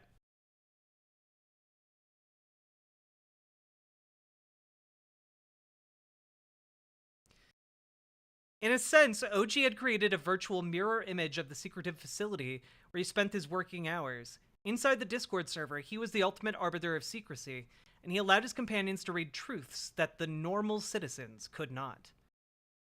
A breach of secrecy. The photographs of printed secret documents, now seen by millions, may offer clues to the federal agents searching for OG. I think we can maybe skip some of the, oh, how are they going to find him? Are they going to find him? Waffling in this article, because they immediately found him after this. GD Reaper. It literally includes information about the placements of Ukrainian air defenses and vulnerabilities in its coverage. It could literally lead to thousands of deaths. Yeah. Now, granted, I saw like a military strategist speculate that Russia already has that information. But even so, like he doesn't know, like he as an individual does not know that Russia has that info yet. Absolutely, he doesn't know that.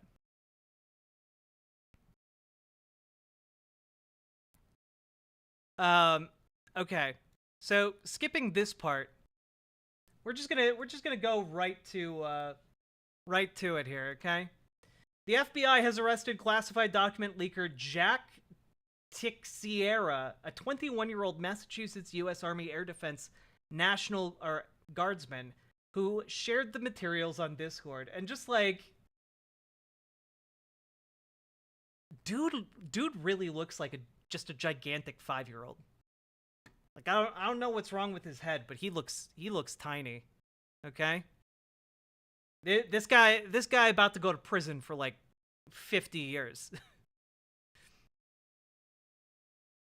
I actually do feel bad for him too, Vivian Wolf. Like the consequences that he will suffer for this are not going to be mitigated by the fact that he's a 21-year-old. They are not going to be mitigated by the fact that he was sharing it with a Discord server of like people playing Minecraft. Okay? They're not going to be mitigated by any of the circumstances around this. He is just completely and utterly fucked.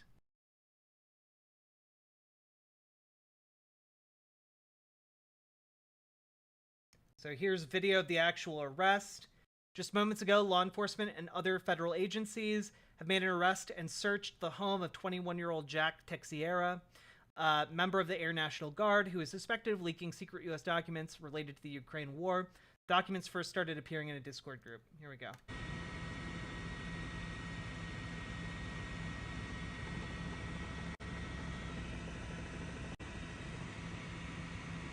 Dude caught on multiple angles by helicopters.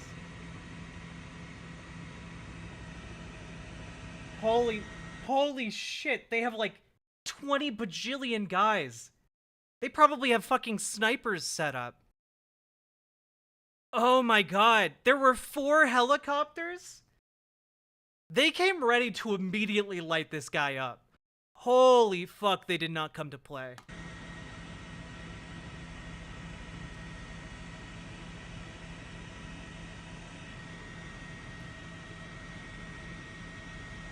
Also, that looks like military police.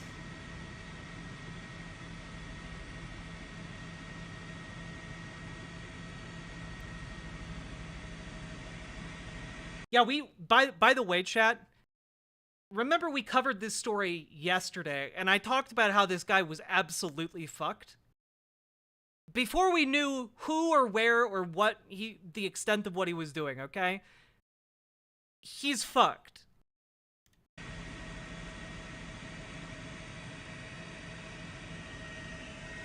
Yeah, that transport just looks like it's far more militarized than what I would expect would otherwise be deployed.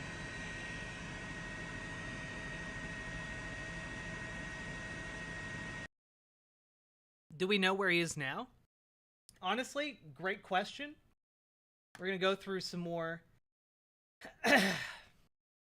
reporting here, see if we can find out.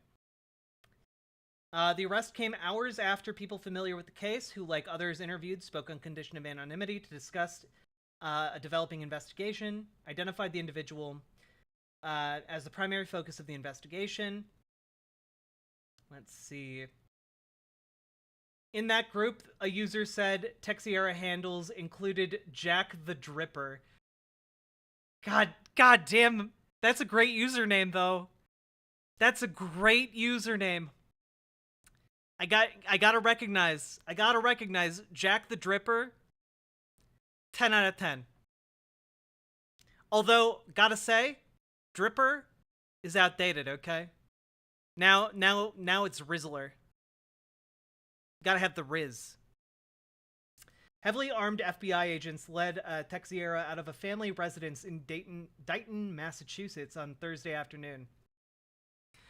Yo, he was doing this out of his parents' house. Oh my god.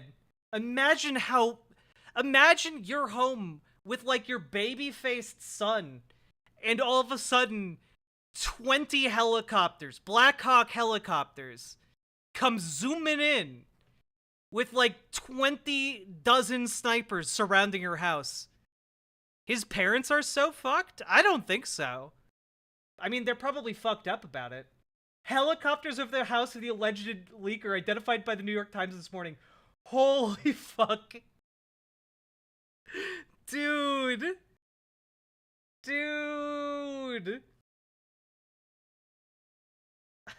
Oh my god. This poor guy.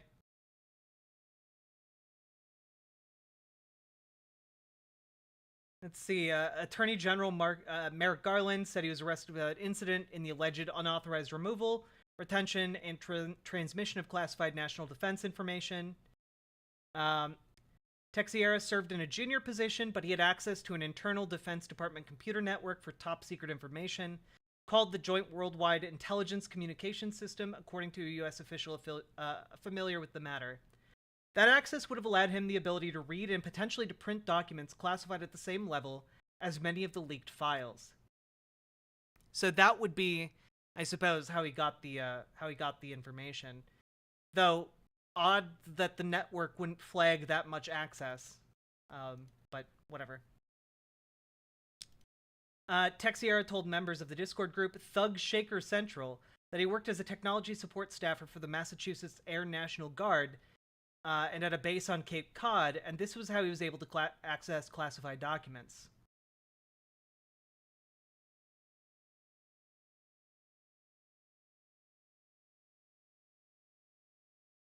A Facebook post from the 102nd Intelligence Wing, with headquarters at Otis Air National Guard Base on Cape Cod, congratulated an individual by the same name for his promotion to Airman First Class in July.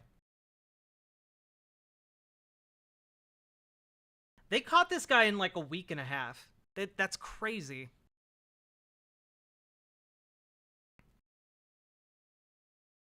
Wait, if you scroll down that link, it shows a picture of him before he got.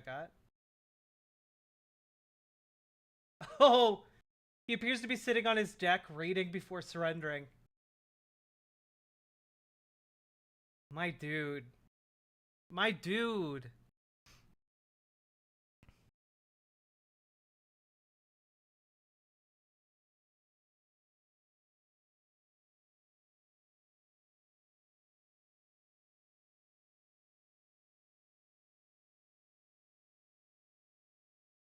Yeah, does it say where he was? Or where he's being held? Let's see.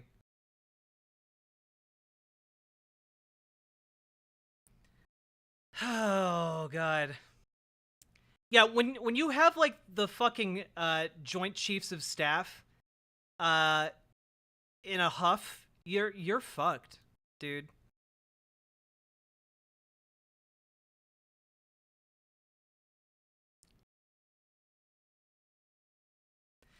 Let's see. Speaking to reporters at the Pentagon, Brigadier General Patrick S. Ryder, Pentagon spokesman, said that the Defense Department was working around the clock to assess the impact of the leaks and was taking steps to tighten access to classified information. God.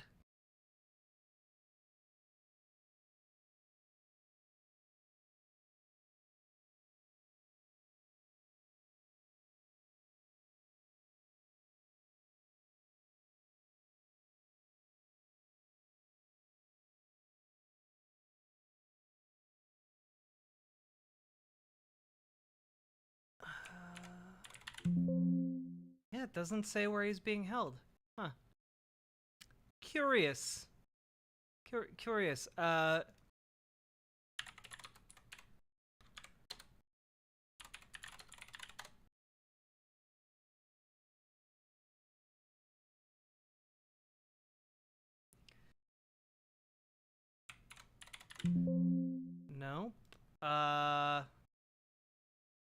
Very interestingly, many of these stories are not mentioning where he is being held.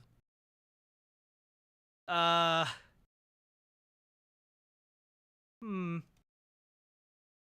And Shane, last question. Does OG understand what is possibly facing him? That's a great question. I don't know. I would have to think that he probably does get the gravity of this. And I judge that a little bit by the reaction that we're told he had when he realized that the classified information he'd been sharing had actually been disclosed by a member of the group beyond kind of their four walls. And that's how it made its way out into the wider internet. Somebody shared it on another Discord server where it got picked up. And by the account of this person we spoke to, OG was frantic. He was distraught. And he actually said, remarkably, he has spoken to OG, he says, in the past few days, and does understand essentially the gravity of the situation that is facing him and doesn't really know how to resolve it. I mean, my man, look, there's really no way he could have gotten out of this. Like, what's he gonna do? Flee to North Korea? Like, yeah, like he's probably on in some kind of like debriefing black site, frankly. Ah, I like dislocated part of my jaw today. Really hurts. 1 second. I'm gonna go get a painkiller, please.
Yeah, Ashley, I assume you're super familiar with that, with what happens.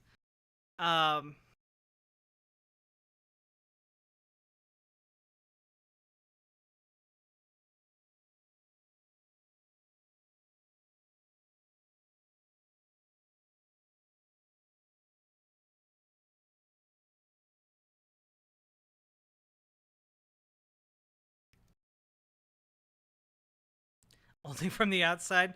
Yeah, that's fair.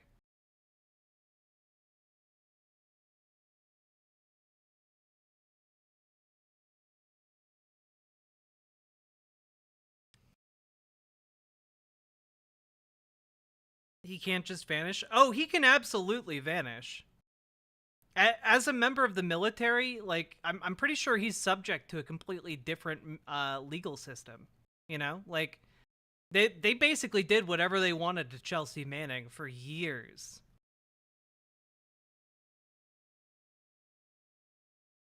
Like, the ACLU is not able to reach him. Like, this is why I'm saying he's fucked. He doesn't have like normal legal rights.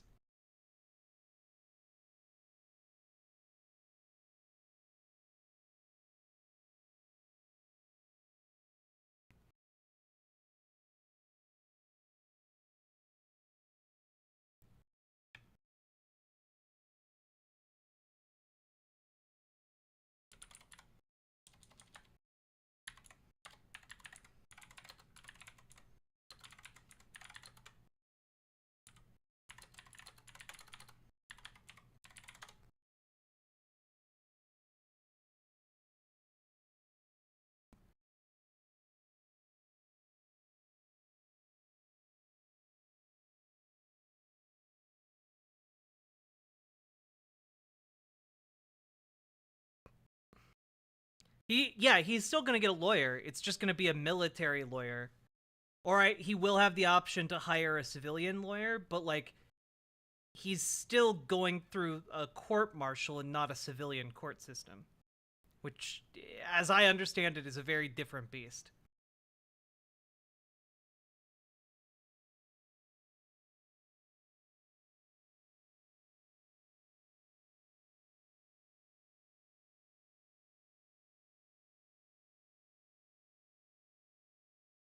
Yeah, Nova LaPointe, we're on YouTube, baby. Don't tell anyone. Shh.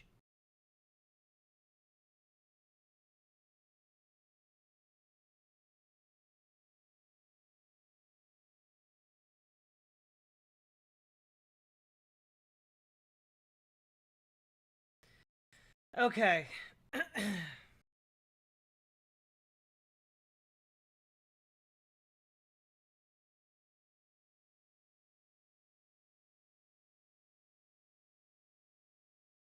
Folks, just wanted to share this with you all.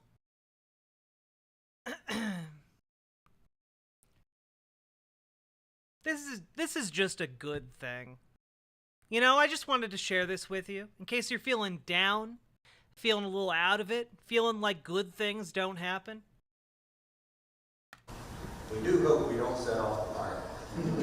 This is the best book burning a church has ever done, okay? On Sunday morning, more than 3,000 families in Davidson, Davie, and Yadkin counties received a letter notifying them their medical debts had been forgiven completely.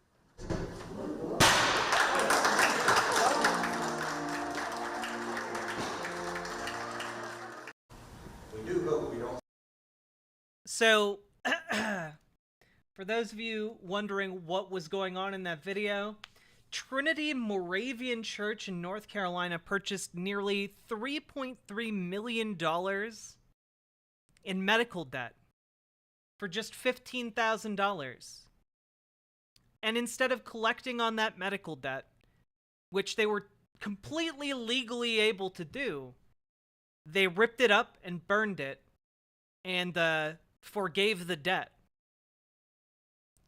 So, just tons of families who that medical debt belonged to were suddenly free from that financial burden, you know? And then the church held a party while they burned up the documents. Like, that's cool. You know, if churches did more shit like that, I think people would be way more in favor of churches, okay? Yeah, that actually kind of sounds like the thing a Christian church is supposed to do, as opposed to, like, molesting children. You know? Like, man, a little bit more of the burning debts and a little bit less of the child molestation would be great. I didn't know you could buy medical debt, right? Right? That's one thing that's kind of crazy that we don't talk about a lot in our capitalistic system. But even debt is monetized. You can buy other people's debts as like an investment strategy, right? So basically how it works is like you take out a loan from a bank, right? And then that bank can sell your loan to someone else, transferring the debt, which is a way for you to invest because you take on the risk of that debtor not paying their debt back. And so this happened a lot, but in a very simplified way, this is what led to like the 2008 financial crisis because banks were essentially doing that so goddamn much, except instead of like burning up, you know, the mortgage debts, they would hold on to them and then trade them and then double trade them and triple trade them. You know? Yeah, they're usually sold at a markdown price to make a more guaranteed profit for the original loaner. It's wild. Wild stuff.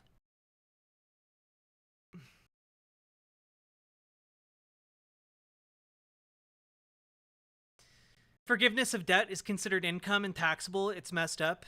Is that as messed up as that is? Yeah, that is pretty messed up. I feel like we should change that in our financial system. These guys do it. ripmedicaldebt.org.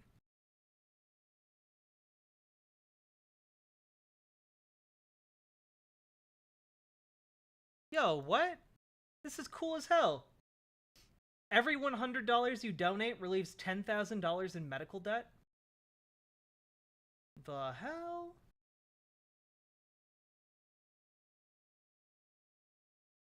Together, we've relieved over $8 billion in medical debt to over 5 million families.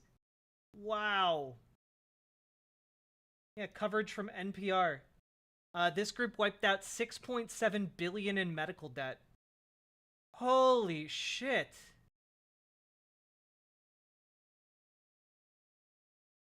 That's cool.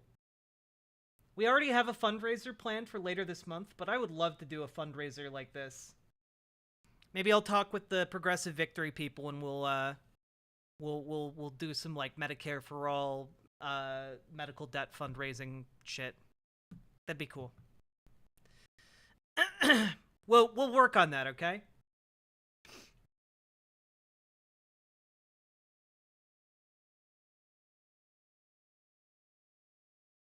Yeah, medical debt, often like individual medical debt isn't going to be for sale.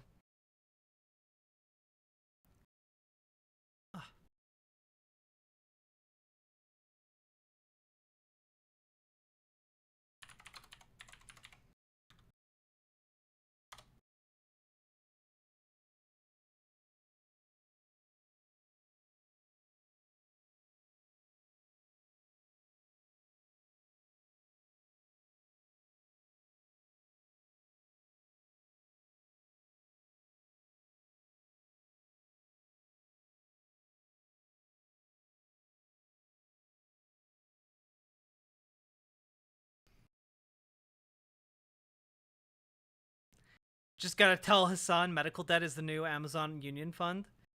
Yo, let's go, baby. Nixon Plumber, hello. Okay. That was a fun little thing. Also, speaking of debt, I came across this video and I do not understand it. I do not understand it. I do not understand rich people. I don't even understand, like, if you don't classify these people as rich, I don't understand moderately well-off people. Okay? This is insane. I don't know what show this is from, but this will take us all on a journey, a financial journey, chat. Are you guys ready to stare into the abyss that is inexplicable amounts of, like, debt for people who make a lot of money? Here we go. Stare with me into the capitalistic abyss. We have probably just under $1 million in debt, and we want to know how to get debt-free without filing bankruptcy. Okay, how much of that is a mortgage? The mortgage, about $210,000. So you have $600,000. Yeah, by the way, every single step of this is going to make you go, what the fuck, even harder. Dollars and what? $335,000 is about in student loans. We both have advanced degrees, and then a lot, the rest is really credit cards and personal loans. So you have $300,000 of credit cards and personal loans? We have about $335,000 student loans and then about $136,000 in credit cards, $44,000 personal loans, and $35,000 car loans. How? Okay.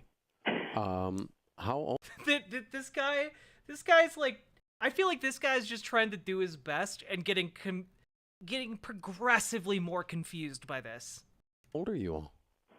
I'm 29. Okay. So what in the world? So Yeah. I So mean, we, are you both on this, or is this just one of you that's completely lost your mind? well, I have the majority of the student loans, and he has the majority of the credit cards. My credit card debt is not great. Okay, It's so about why does he at 29 years old run up $100,000 in credit cards? First of all, I don't know how you as an individual run up $11,000 in credit card debt. I don't understand that. I mostly fuck with debit cards, because I generally only like to spend money that I have. 11,000 is a lot of credit card debt already, to me. They have $160,000 of credit card debt alone. How? How do you even do that? What are you spending money on? Are you just going out and buying gold bricks every day? How? Card debt.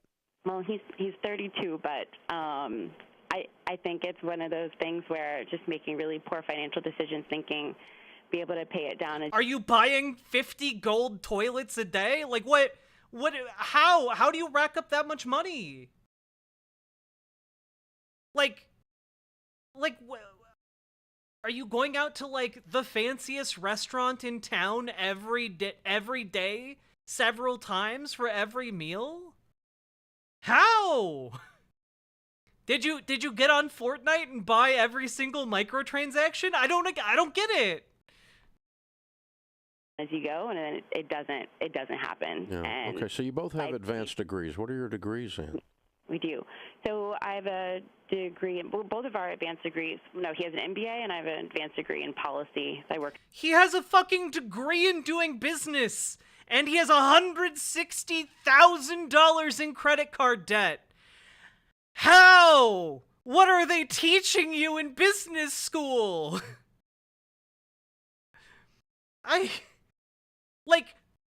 Chat, I understand the $210,000 mortgage. I get that. I get that. I even understand the $35,000 car loan.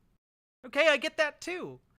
I don't understand the additional almost $800,000. That's where I get lost on this one. In the government, and we actually both do now at this point, actually. Okay, so your household income's what? Our household income is about $230,000. How? You have an income of $230,000 a year. How are you having this problem? How are you this deep in debt and you can't figure it out? Chad, I make like $30,000 to $40,000 a year, okay?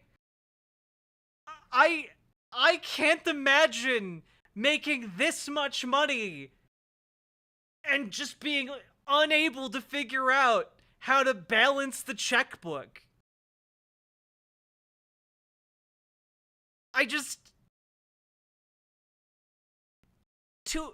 If you're making $230,000 a year, you can take care of that student loan problem in a couple years. You can take care of them. You can fix all these problems. Okay. All right. Is there recognition on both of your parts how absurd this situation is? Yes. Okay. Yes, there is. Right. So I think we're both a bit scared and want to do anything we can to avoid. Okay, great. Then I'm on your team. I can skip that step. Okay, go ahead. Okay, part 2 time, baby. Part 2. Scared, and you should be. Okay, well, you're scared, and you should be. You're disgusted, and you. Yeah, honestly, Freedom Evie, I think you're correct. This has to be like gambling, or that husband is addicted to cocaine or something. Okay, like I don't know how else you get that deep in debt. Not Chad, even if you're eating out every single day for every meal, okay? Even if you're doing that, you are not going to rack up $160,000 in credit card debt.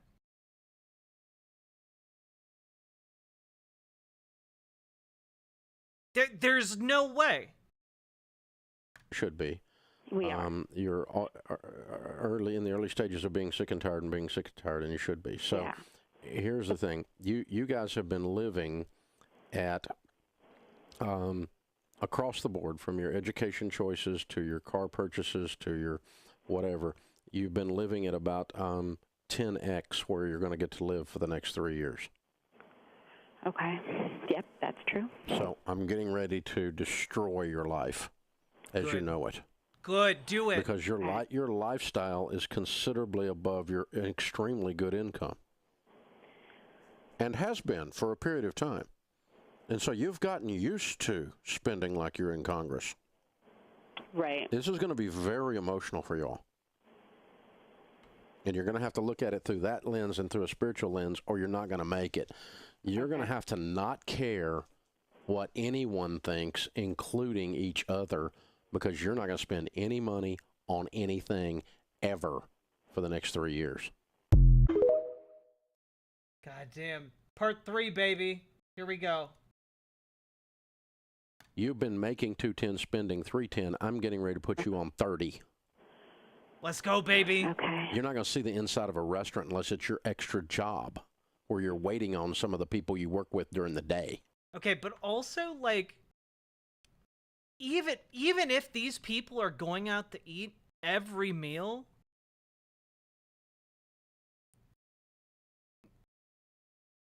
they would not be racking up this debt.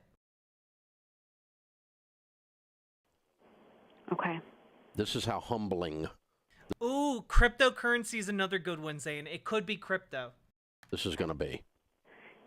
Quite. It's going to crush a lot of crap in your soul that caused you. No. It can't be crypto, because even then, there'd be a chance that there would be some returns on that. There'd be a chance he'd be making some kind of money on that. Nah, this has to be like gambling or drugs. I got no idea, but like it has to be one of those two, I think. You to do this. Though crypto is kind of gambling, so maybe potato. So the bad news is it's going to be really rough. The good news is it's going to be great for you guys relationally, spiritually, and financially. But you're not going to make the financial unless you make the relational and the spiritual move, because I know you guys because I was you guys. This is exactly what I did. It's exactly what I did in my 20s. I bought and purchased a lifestyle that was 5 to 10x what I had. I don't think it's bad investments though, because they both have like they both have stable government jobs. I don't think it's bad investments. They're making $230,000 a year. Even if they made bad investments like 1 or 2 years, like you could fix that fairly easy on a $230,000 a year income. Yeah. And it was all because of crap inside of me that caused me to do. I'm sure this guy is a quack, but I am really enjoying this particular interaction. Do that. Right. And all of that has to be destroyed to fix it. Absolutely. Is this making any sense, or is this too brutal? No, it's making a lot of sense, and it's brutal. I'm warning you what's coming. Okay. Why is he saying 5 to 10x? 5 to 10 times. So like they're living multiple times over what their actual income allows them to. Okay. This is not a math problem. The math problem is the symptom. The problem is what's going on inside of you guys. So the great news is you're very smart people. And if the financial bros tend to like to say X for some reason, like 10X. If you will apply that intellect to solving this problem as if it were a policy problem or a business problem, you can solve the problem. But the lens by which the problem will be solved is through Spiritual contentment, godliness with contentment is great gain. Translation, you're going to pull up at a stoplight driving a piece of crap car next to people that have an income a fourth of yours with a nicer car than yours. Right, right. And you're not going to care. That's going to be the cool part. Okay. You're going to reach the point you don't care what other people think. And that might be a fur journey for you or him. I don't know which one it is, but some of you guys you've been purchasing a lot of stuff for a lot of reasons that are going to change. Yep, they have to.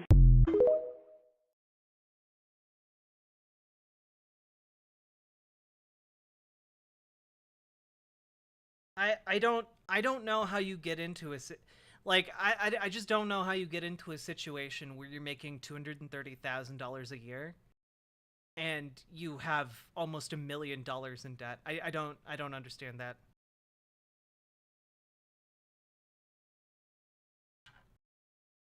And maybe that's just because I'm poor as shit, but I don't get it. Wait, this took a left turn at God? Well, yeah, this guy, like, gives, like, financial advice, like, tinted through, like, a weird quasi-Christian lens.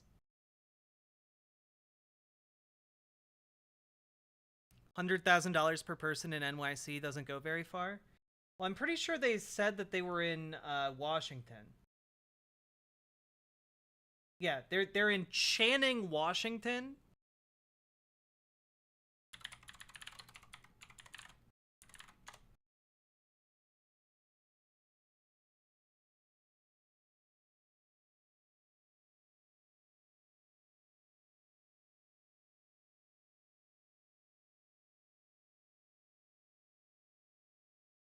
I get that the economy runs on debt, guys. I'm not unfamiliar with what debt is. I just like debt can fuck you up. Like, I don't know, at that point declare bankruptcy or something. You know, like what I don't know. What is median income?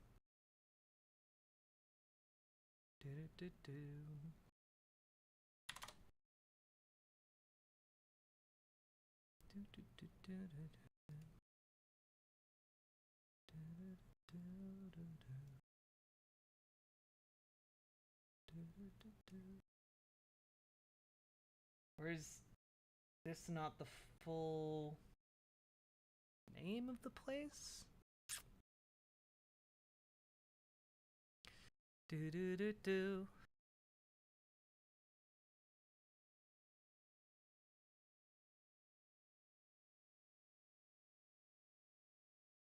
Wait, Mint, why did you mute KBS? What? Oh, because it was... Gotcha. It was a long... What? Why did you escalate it? Why? Stop! What? You... Oh, god damn it.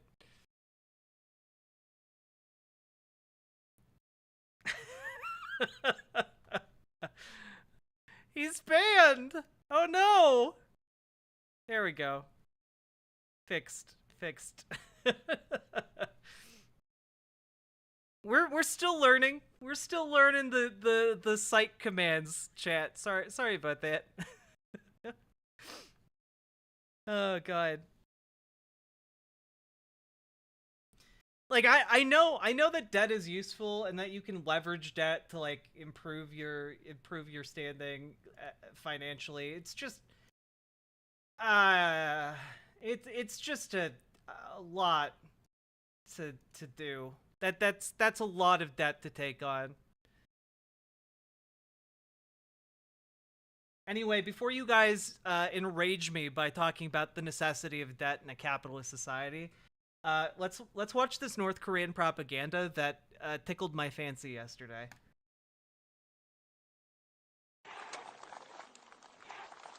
North Korean television, let's go.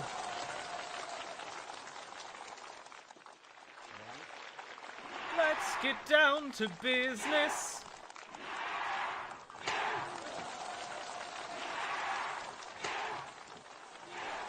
이당의 품속에서 자란 조선인민군 군인의 Just sledgehammers to the arms. 용맹이 어떤 것인지 만천하에 떨치는. What you don't know is that if they hit them with bricks and sledgehammers enough, they become bulletproof, okay? Their goal is to create nuke-proof soldiers by just violently pummeling each other. Yeah, this video does really scream for a background track. One second. DMCA free epic music. Let's see. Da da da da da da da da. Okay, here we go.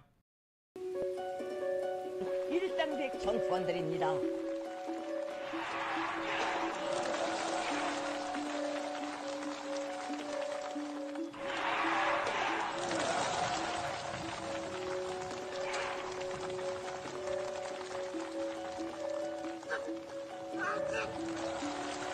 Even their necks are powerful!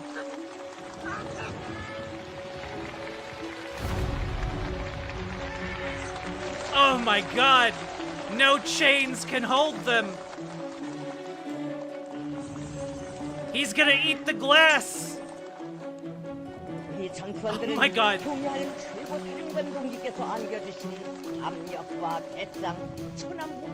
Lay on the glass! We're gonna sledgehammer your abs!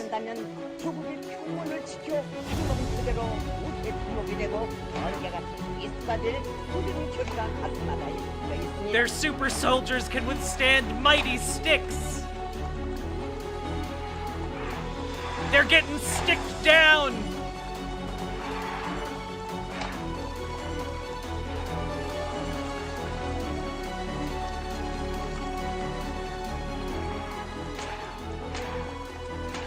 Oh my god. They won't even need bullets. They'll just punch hard enough to force air at deadly speeds. They aren't going to manufacture weapons in North Korea. They're just going to manufacture men. Okay? That background track worked fairly well. Oh god. Me when the Korean super soldier tries to fight me with his bare hands. Awful dangerous at 5'1". Yeah.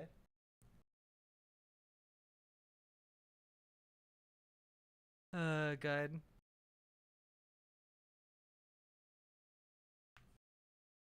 Yo, Matthew Mercer is voicing Ganondorf? I can't say what I want to say about it. It's inappropriate.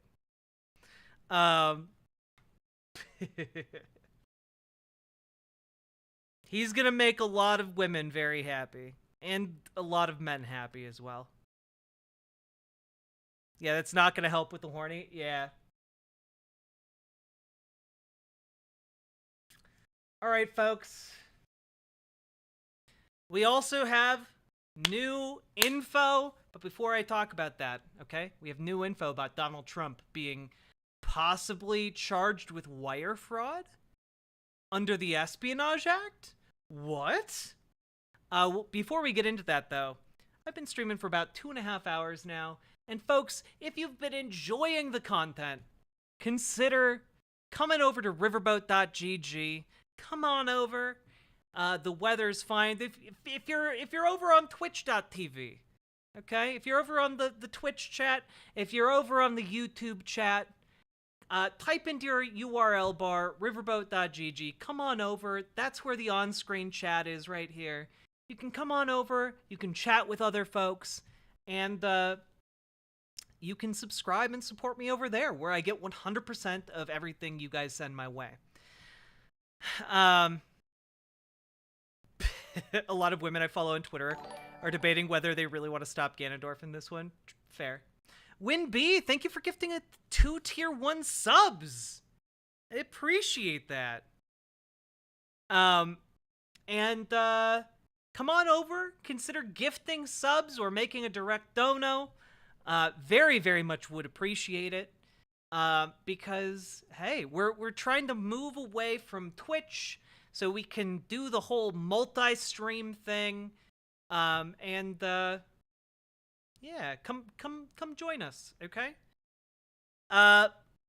And yes, consider subscribing, gifting subs.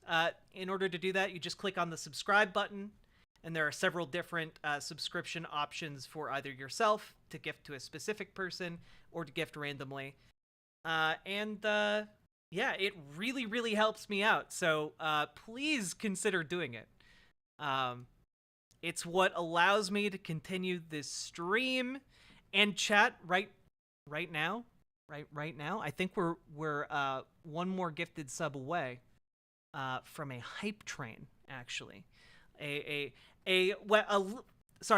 For legally distinctive reasons, an excitement maglev, which will involve a musical menagerie. Yes, the excitement maglev. If I gift 5, can I do a song request? Yes, but only if it doesn't DMCA me on YouTube, because YouTube gets upset about that.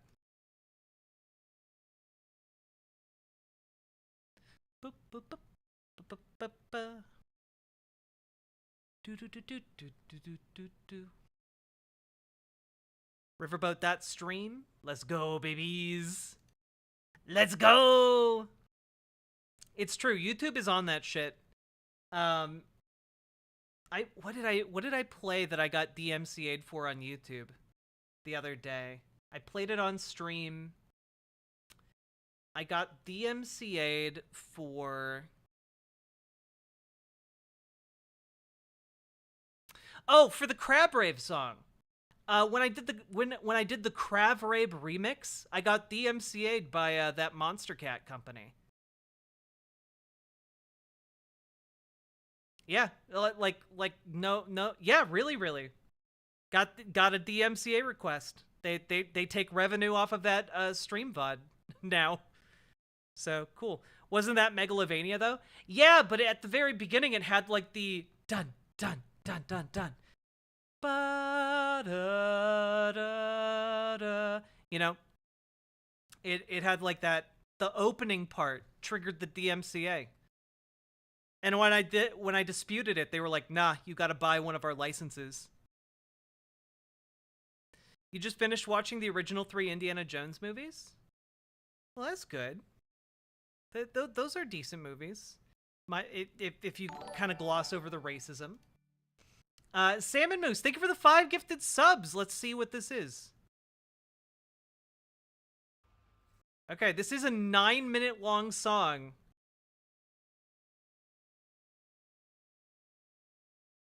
Am I going to be DMCA'd for this? Am I gonna be DMCA'd for this? Yeah, The Last Crusade is the least racist of the Indiana Jones movies. Fairly certain Ren is chill? Okay. Here we go.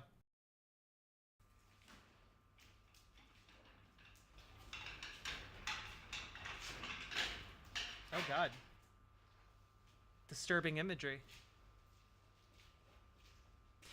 And we have our excitement maglev.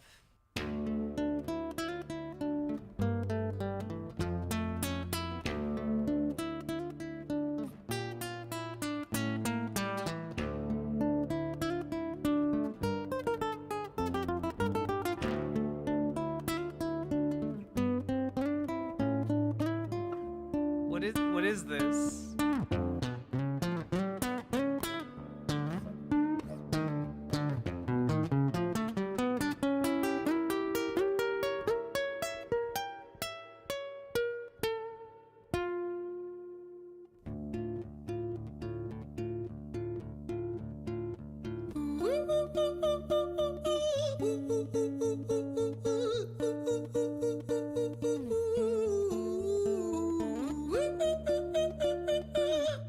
This is hip hop?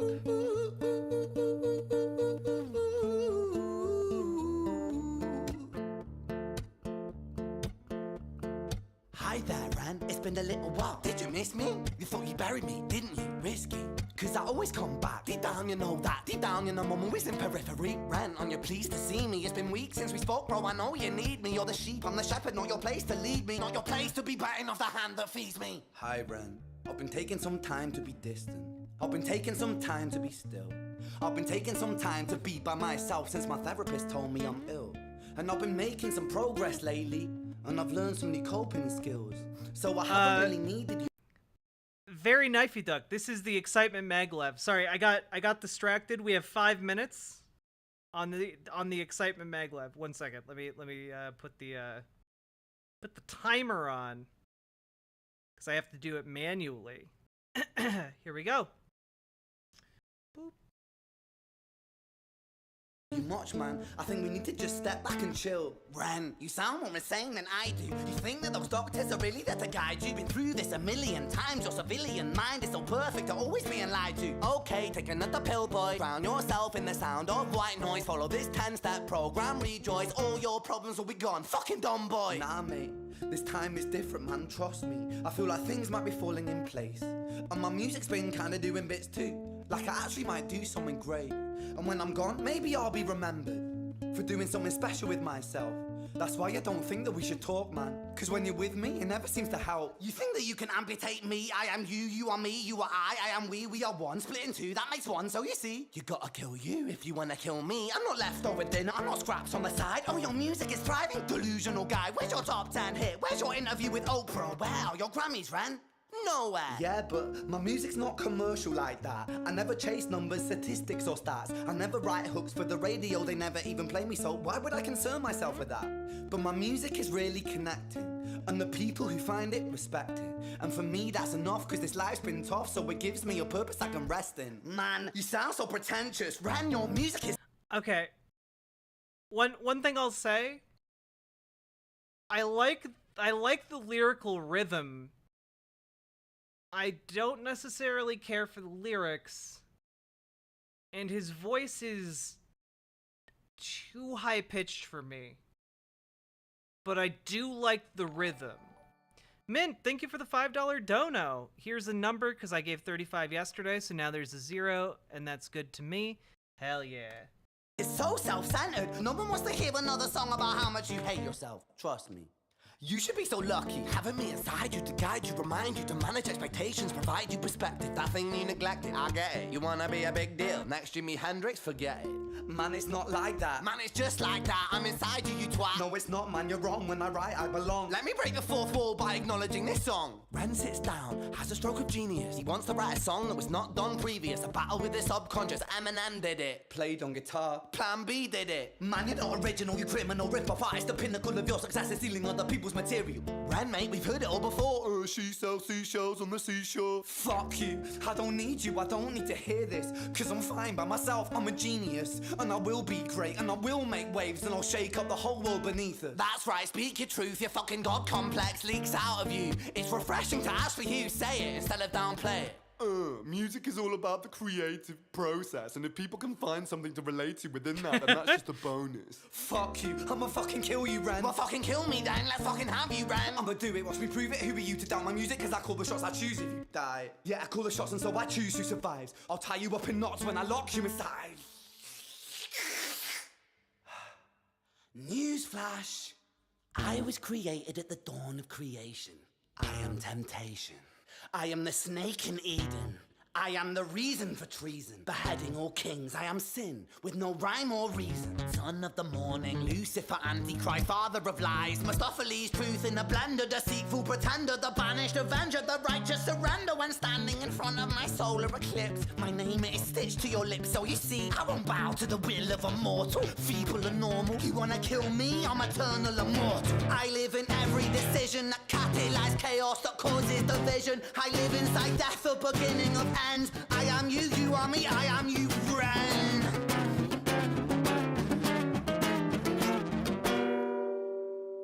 We got 1 minute left on the Excitement Maglev chat. We need 4 more subs or donos. Let's go.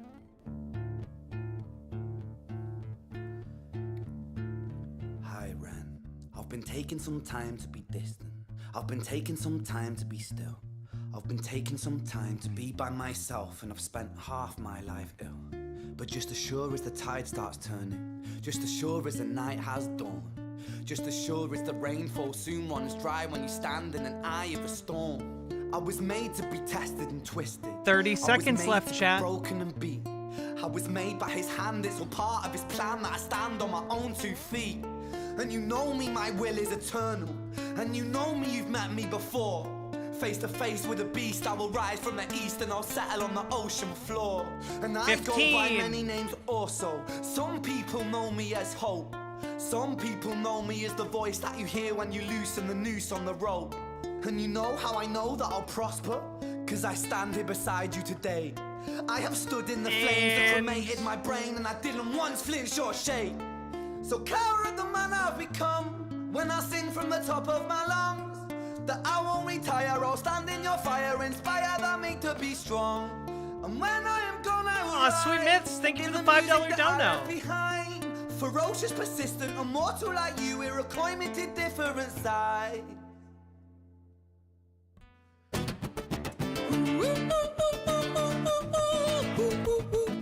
Yo! Min Dream! 4 tier 2 subs!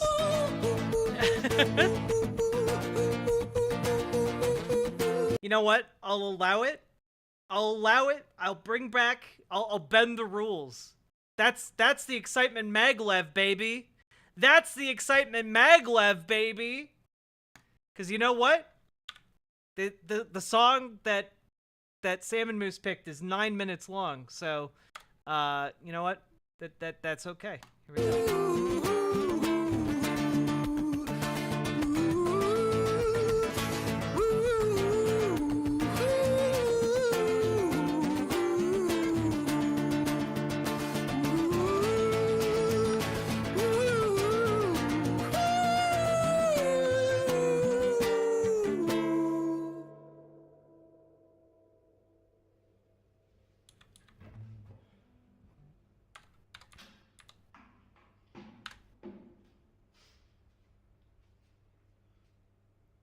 When I was 17 years old, I shouted out into an empty room, into a blank canvas that I would defeat the forces of evil. And for the next 10 years of my life, I suffered the consequences, with autoimmunity, illness, and psychosis. As I got older, I realized there were no real winners and there were no real losers in psychological warfare, but there were victims and there were students. It wasn't David versus Goliath. It was a pendulum, eternally swaying from the dark to the light. And the more intensely that the light shone, the darker the shadow it cast. It was never really a battle for me to win. It was an eternal dance. And like a dance, the more rigid I became, the harder it got. The more I cursed my clumsy footsteps, the more I struggled. So I got older, and I learned to relax. And I learned to soften, and that dance got easier. It is this eternal dance that separates human beings. Yo, from Thoysome, angels, thank you for the 5 gifted demons, subs. From gods. And I must not forget, we must not forget, that we are human beings.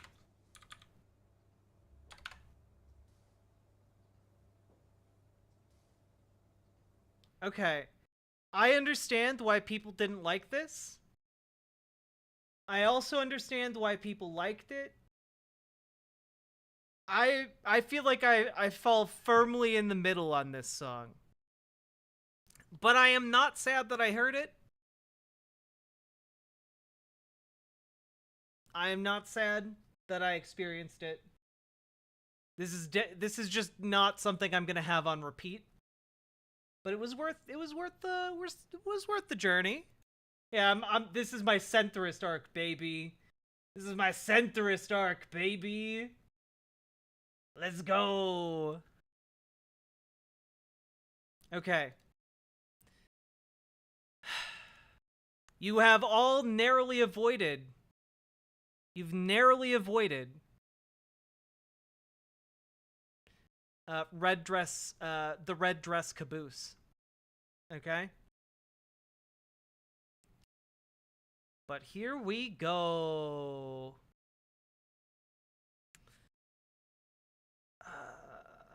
Yes. We're gonna do that, actually.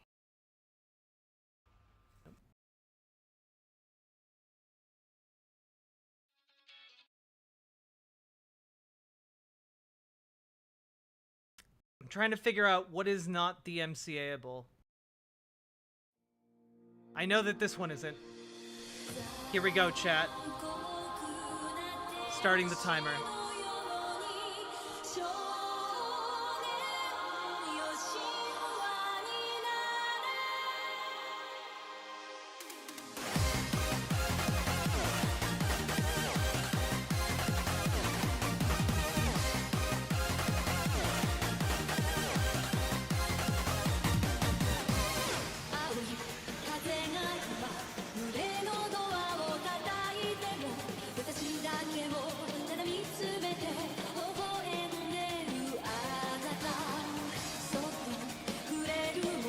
Mochasphere.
Awesome! Thank you for the 5 gifted subs!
So much fun. Also, I don't know that I've heard this one yet, but I feel like it's, especially since Thoysum gifted 5 subs specifically for the Eurobeat. I'm gonna throw this one on, then I'll throw whatever Mint just threw at me. Ray Parker Jr.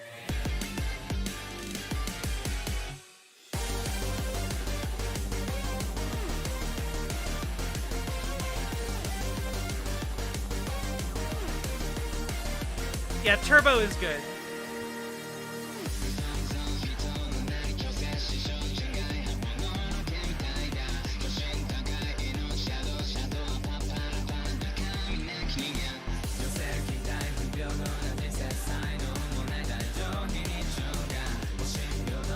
Jujutsu Kaisen has so much good music. Paladin, thank you for the 6 gifted tier 1 subs to keep this maglev rolling.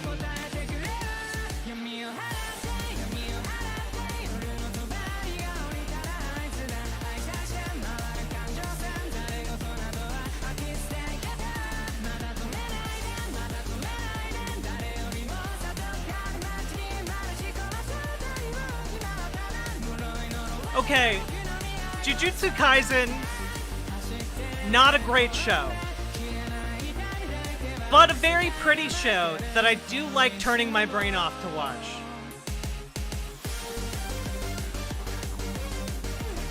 It's an aesthetically pleasing experience.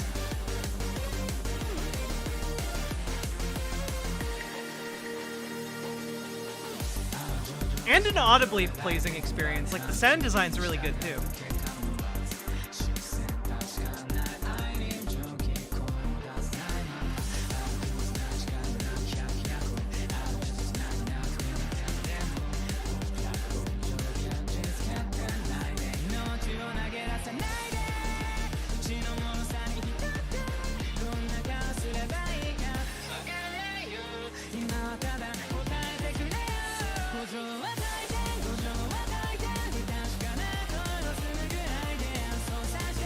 But you are right, it is no Mob Psycho 100.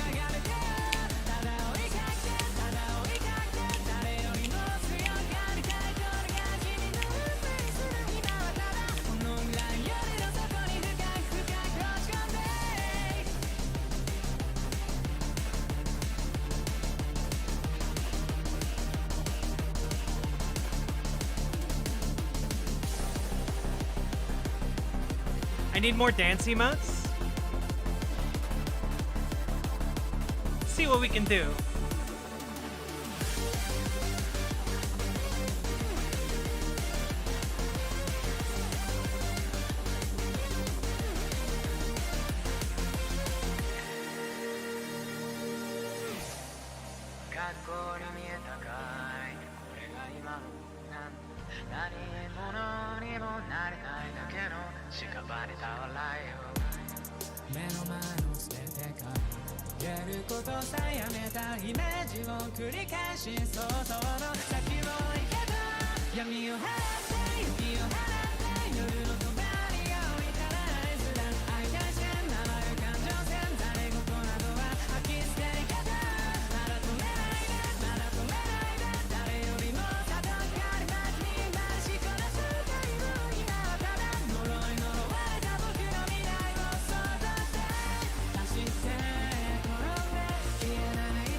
That was so good. Okay, now Plastic Love, and then we'll watch what Paladin Lost linked. Also, 2.5 minutes to get to the next maglev. Let's go, baby. Oh, we'll be getting to that, GD Reaper. We have so much content to get to tonight.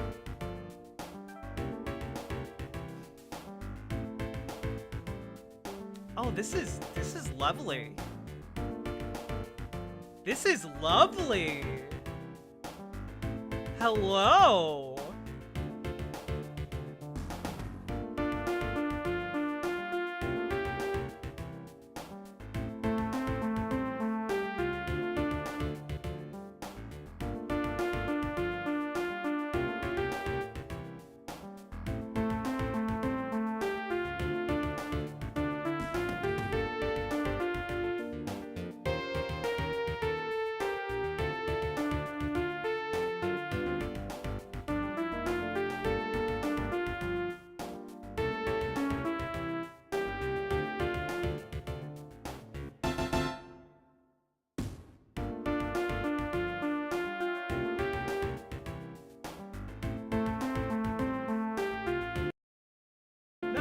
Okay.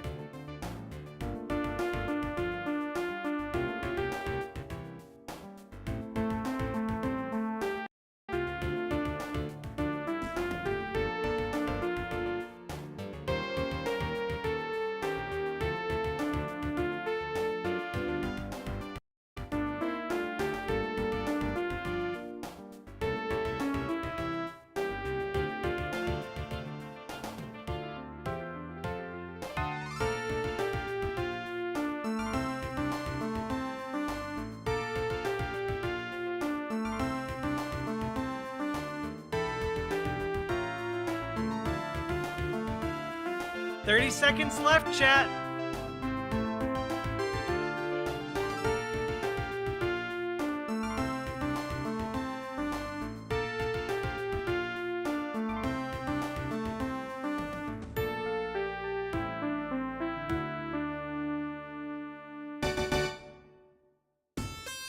Oh, that drop was nice.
They missed. Chat, you're complaining about the gameplay? I do really love this, the filter they put on this though. It's great.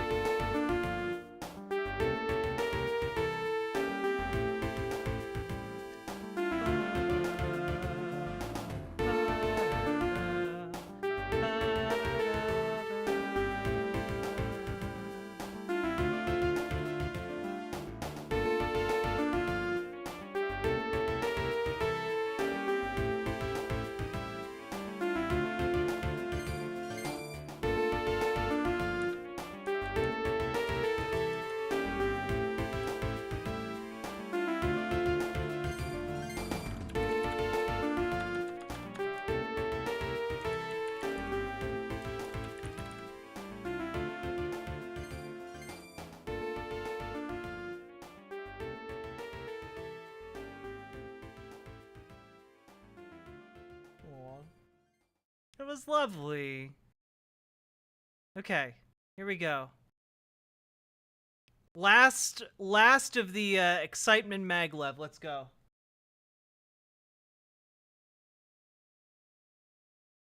Oh. What do I know Sound Horizon from? What is this?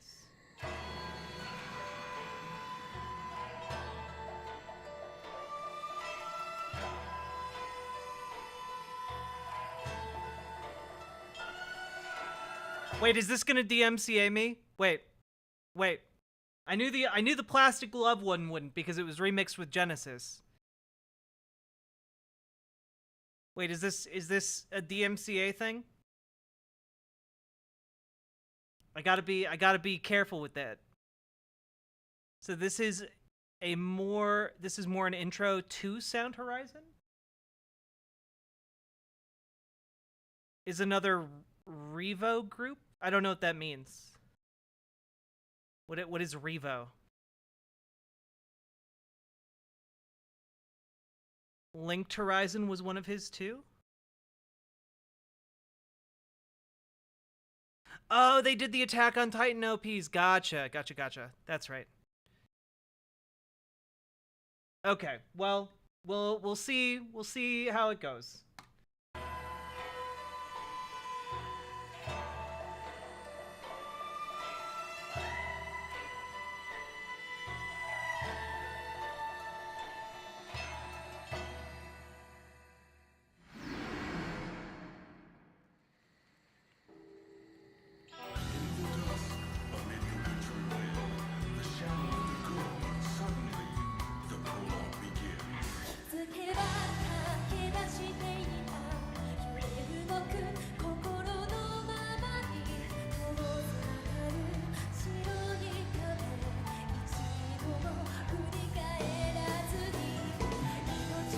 Whoa, this is just like one of my Japanese animes.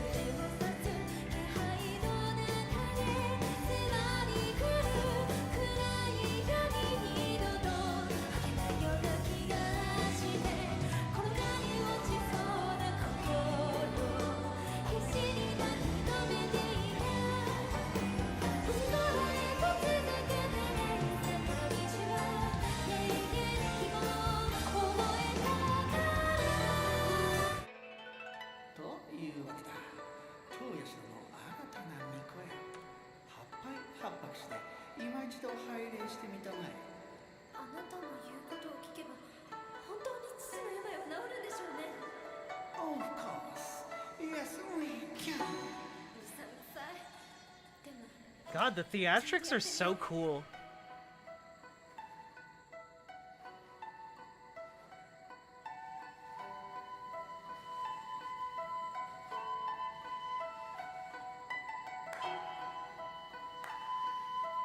Nexus of Midnight, thanks.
Yo, the audience gets to make a choice? This is so cool!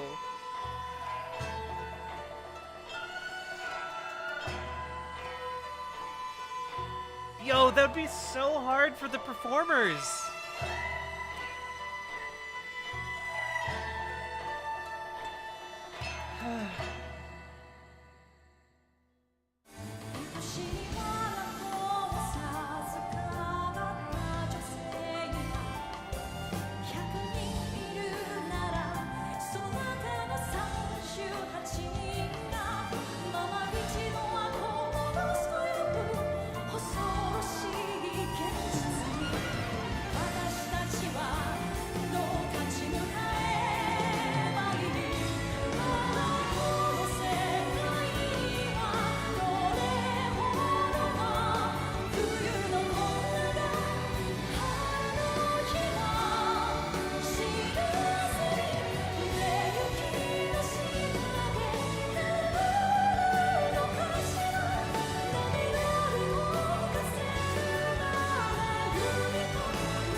Yo, the motorcycle though. The props are so delightful.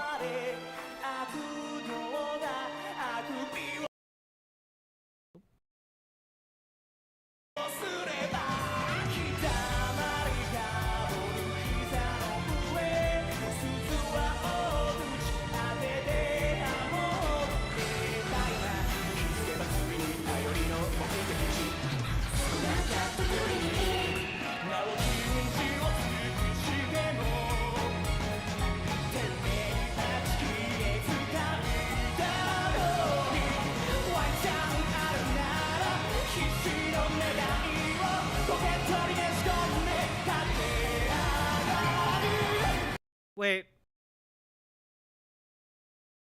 Wait, what? Guys, I'm still live. YouTube stream died? Should have gone to kick. Let's see. It says I'm still streaming on YouTube, guys.